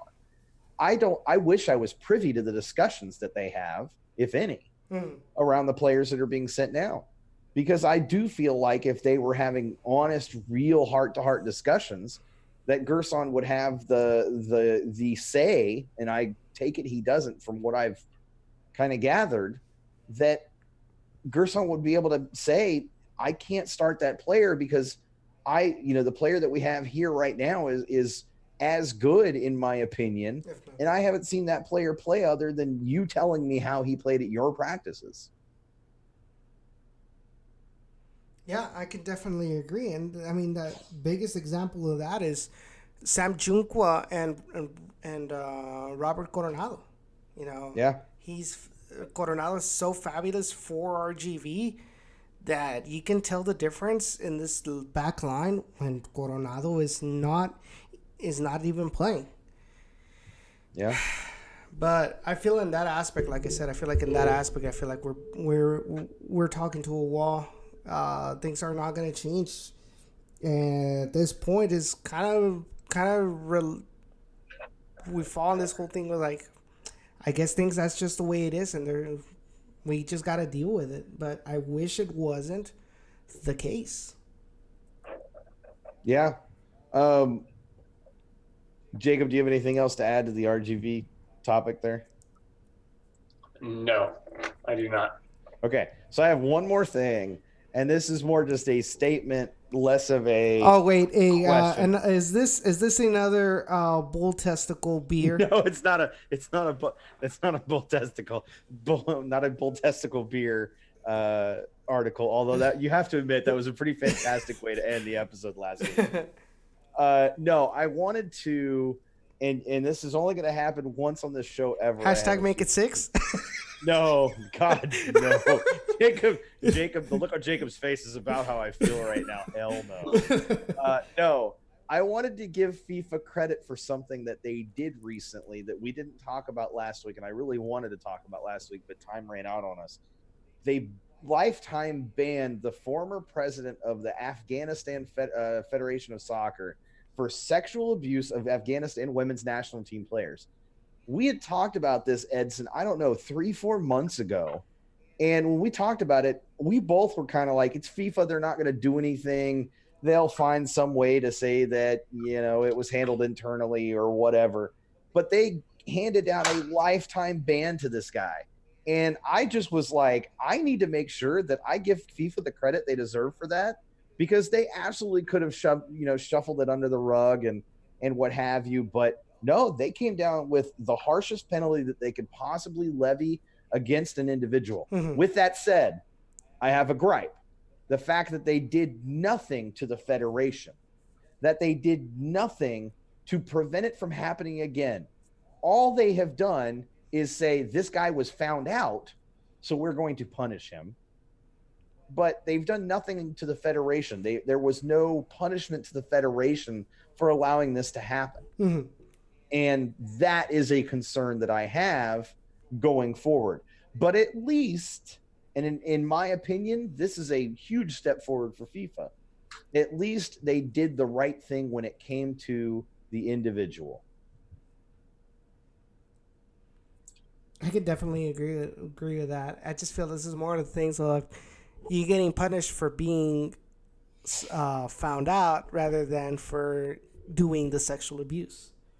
Because, I mean, it's more like you're cutting off the branches rather than going to the root of the problem. Like going down to what is the environment at the actual Afghanistani Federation. Like, is it so toxic that this is an everyday norm? Yeah, you got rid of the guy that was made public that he was doing this, but did you really solve it when you still have that same environment, toxic environment in the Federation? I don't think so. But yeah, baby steps, I guess. It's like they say, a broken clock is right twice a day. I used that actually yesterday. Something else that's funny. No, I was talking to Jeff or Sergio. I want to say it was Sergio yesterday at the match, and I used that exact same statement to him. A broken clock is right twice a day. It's pretty fun. Yeah. Excellent show, guys. Good job, Jacob. It was awesome to be able to join you guys for 3 hours. It was a little long. I could definitely do with not 3 hours again for a little while. Definitely. Especially the night after a match. Okay, we need to remember, night after match, definitely not 3 hours. My voice can't handle it. Nah, but it was a great show. I want to thank everybody who's right now watching this show. We appreciate y'all's support for not only Down in the Valley, but also Generation Orange, as well as us as individuals, me, Edson, of course, Jacob, and Sean. Thank you for all of the support that you've brought us in these couple of months. We really, really, really appreciate it. And we'll continue to do a lot more fun stuff, a lot more. Plans are in the works. Maybe another crossover might be due in the future, in the distant future, depending on how things go. So anything like that, we will let you know. Like I said, we really appreciate for you taking 3 hours out of your time, out of your busy schedule, to listen to us rant, to listen to us talk about soccer. I didn't even get in my serious rant that I wanted to get in tonight, because I wanted to rant on the Open Cup crap, but I was so not in rant mood tonight. You can do it on Twitter, I guess. No, I'm gonna wait till next week. I'll still be fuming until next week. It's all good. Oh, definitely. Well, and then especially if they lose against Portland. Yeah, we'll talk about that on Tuesday. Yeah. So thank you guys for your support. And so next week we should be back to our regular schedule since there's no more Open Cup. Oh yes, I thank you Dynamo Reserves for giving us extra days off during the week again. Thank you. Thank you. I mean, that's seeing things in a positive light. There you go. That's right. So Gen Orange. Hey, no, you forgot something. Thank you. What is it? Three Birds Boldcast. Oh yes. Thank you, Three Birds Boldcast. Thank you, Irwin and Elvis, for coming on and joining us tonight for the first 30-ish minutes of the show. We appreciate it, guys. You guys were awesome. We will definitely have to have you guys on again the next time we the next time RGV decides to smash Austin Bold, because it's going to happen. Well, I mean, it's a game this week as well, so. No, I know, but that's what I'm saying. There's the game that's going to be at Coda. There you go. Exactly. And then we'll have to see if we can find some guys up in Austin that'll be willing to talk Austin FC with us for Gen Orange on the regular as well.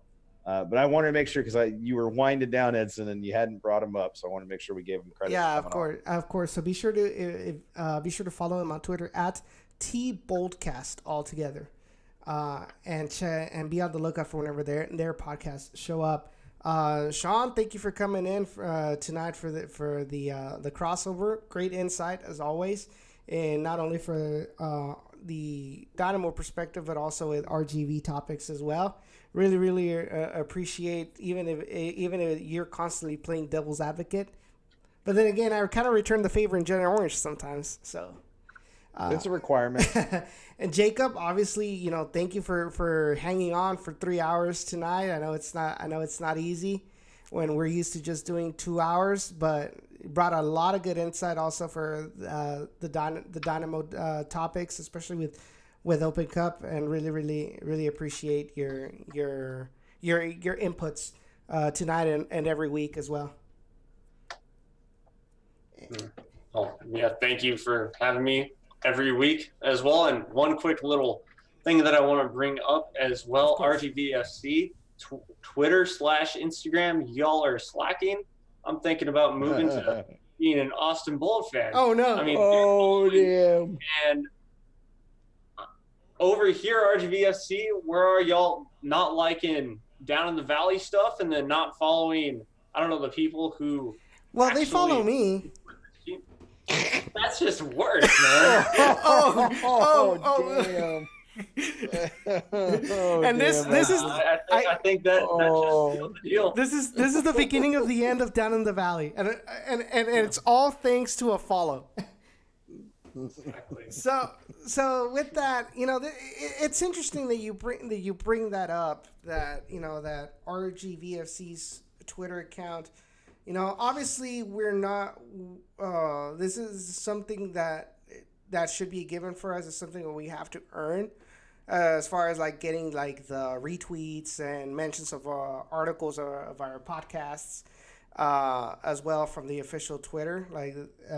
But I still feel like, for example, huge credit to Carson and his articles with all Toros No Bull. But his articles are retweeted. It's just that, which is really hard to kind of share something with. The coverage is really non-existent. We keep on talking about that all the time.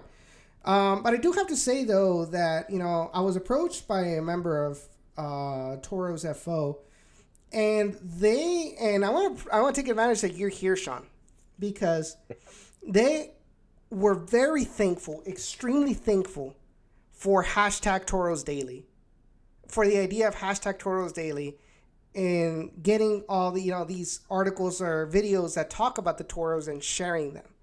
They were very thankful about that, and obviously I gave you and hashtag Read List all the credit for it, because you were the one that started it. So technically, hold on, we need to give credit to Darby. Technically, Darby was the one idea. Who mentioned it in the video, in the stream, and then we just adopted it and ran with it. I also want to let you know, I actually talked with somebody from the Dynamo front office about hashtag Read List as well, and the email that they send out to press right now with the daily recap. And I've been told that they're going to continue doing that, and that they're trying to leverage that in a way that we expected that they were trying to, which was to get more press sharing kind of each other's stuff to try to get as much coverage as possible, and so it is working, guys. It really legitimately is working. I can tell you that for a fact. It is working. Oh, go for Mexico. But yeah, it's interesting. For at least for, Hey Edson, we're not making it hashtag 3.5, bro. This is. Sorry, clearing that. So thank you guys. Next week, Tuesday, 7 p.m. Generation Orange. Next Wednesday, 7 to 9, down in the valley. I appreciate your support. It's time to call it a night because they look super please. tired. Thank you so much. We'll see each other next week. Have a good night. I got your back, Jacob. Don't worry. Thank you.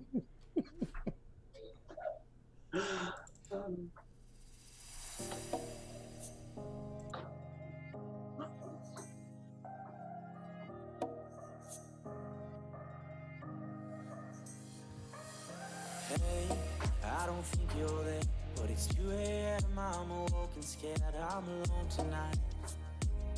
Yeah, I'm alone tonight. Do you still sleep with that old brown bed that I won for you at our first date fair? I'm alone tonight. Yeah, I'm alone tonight.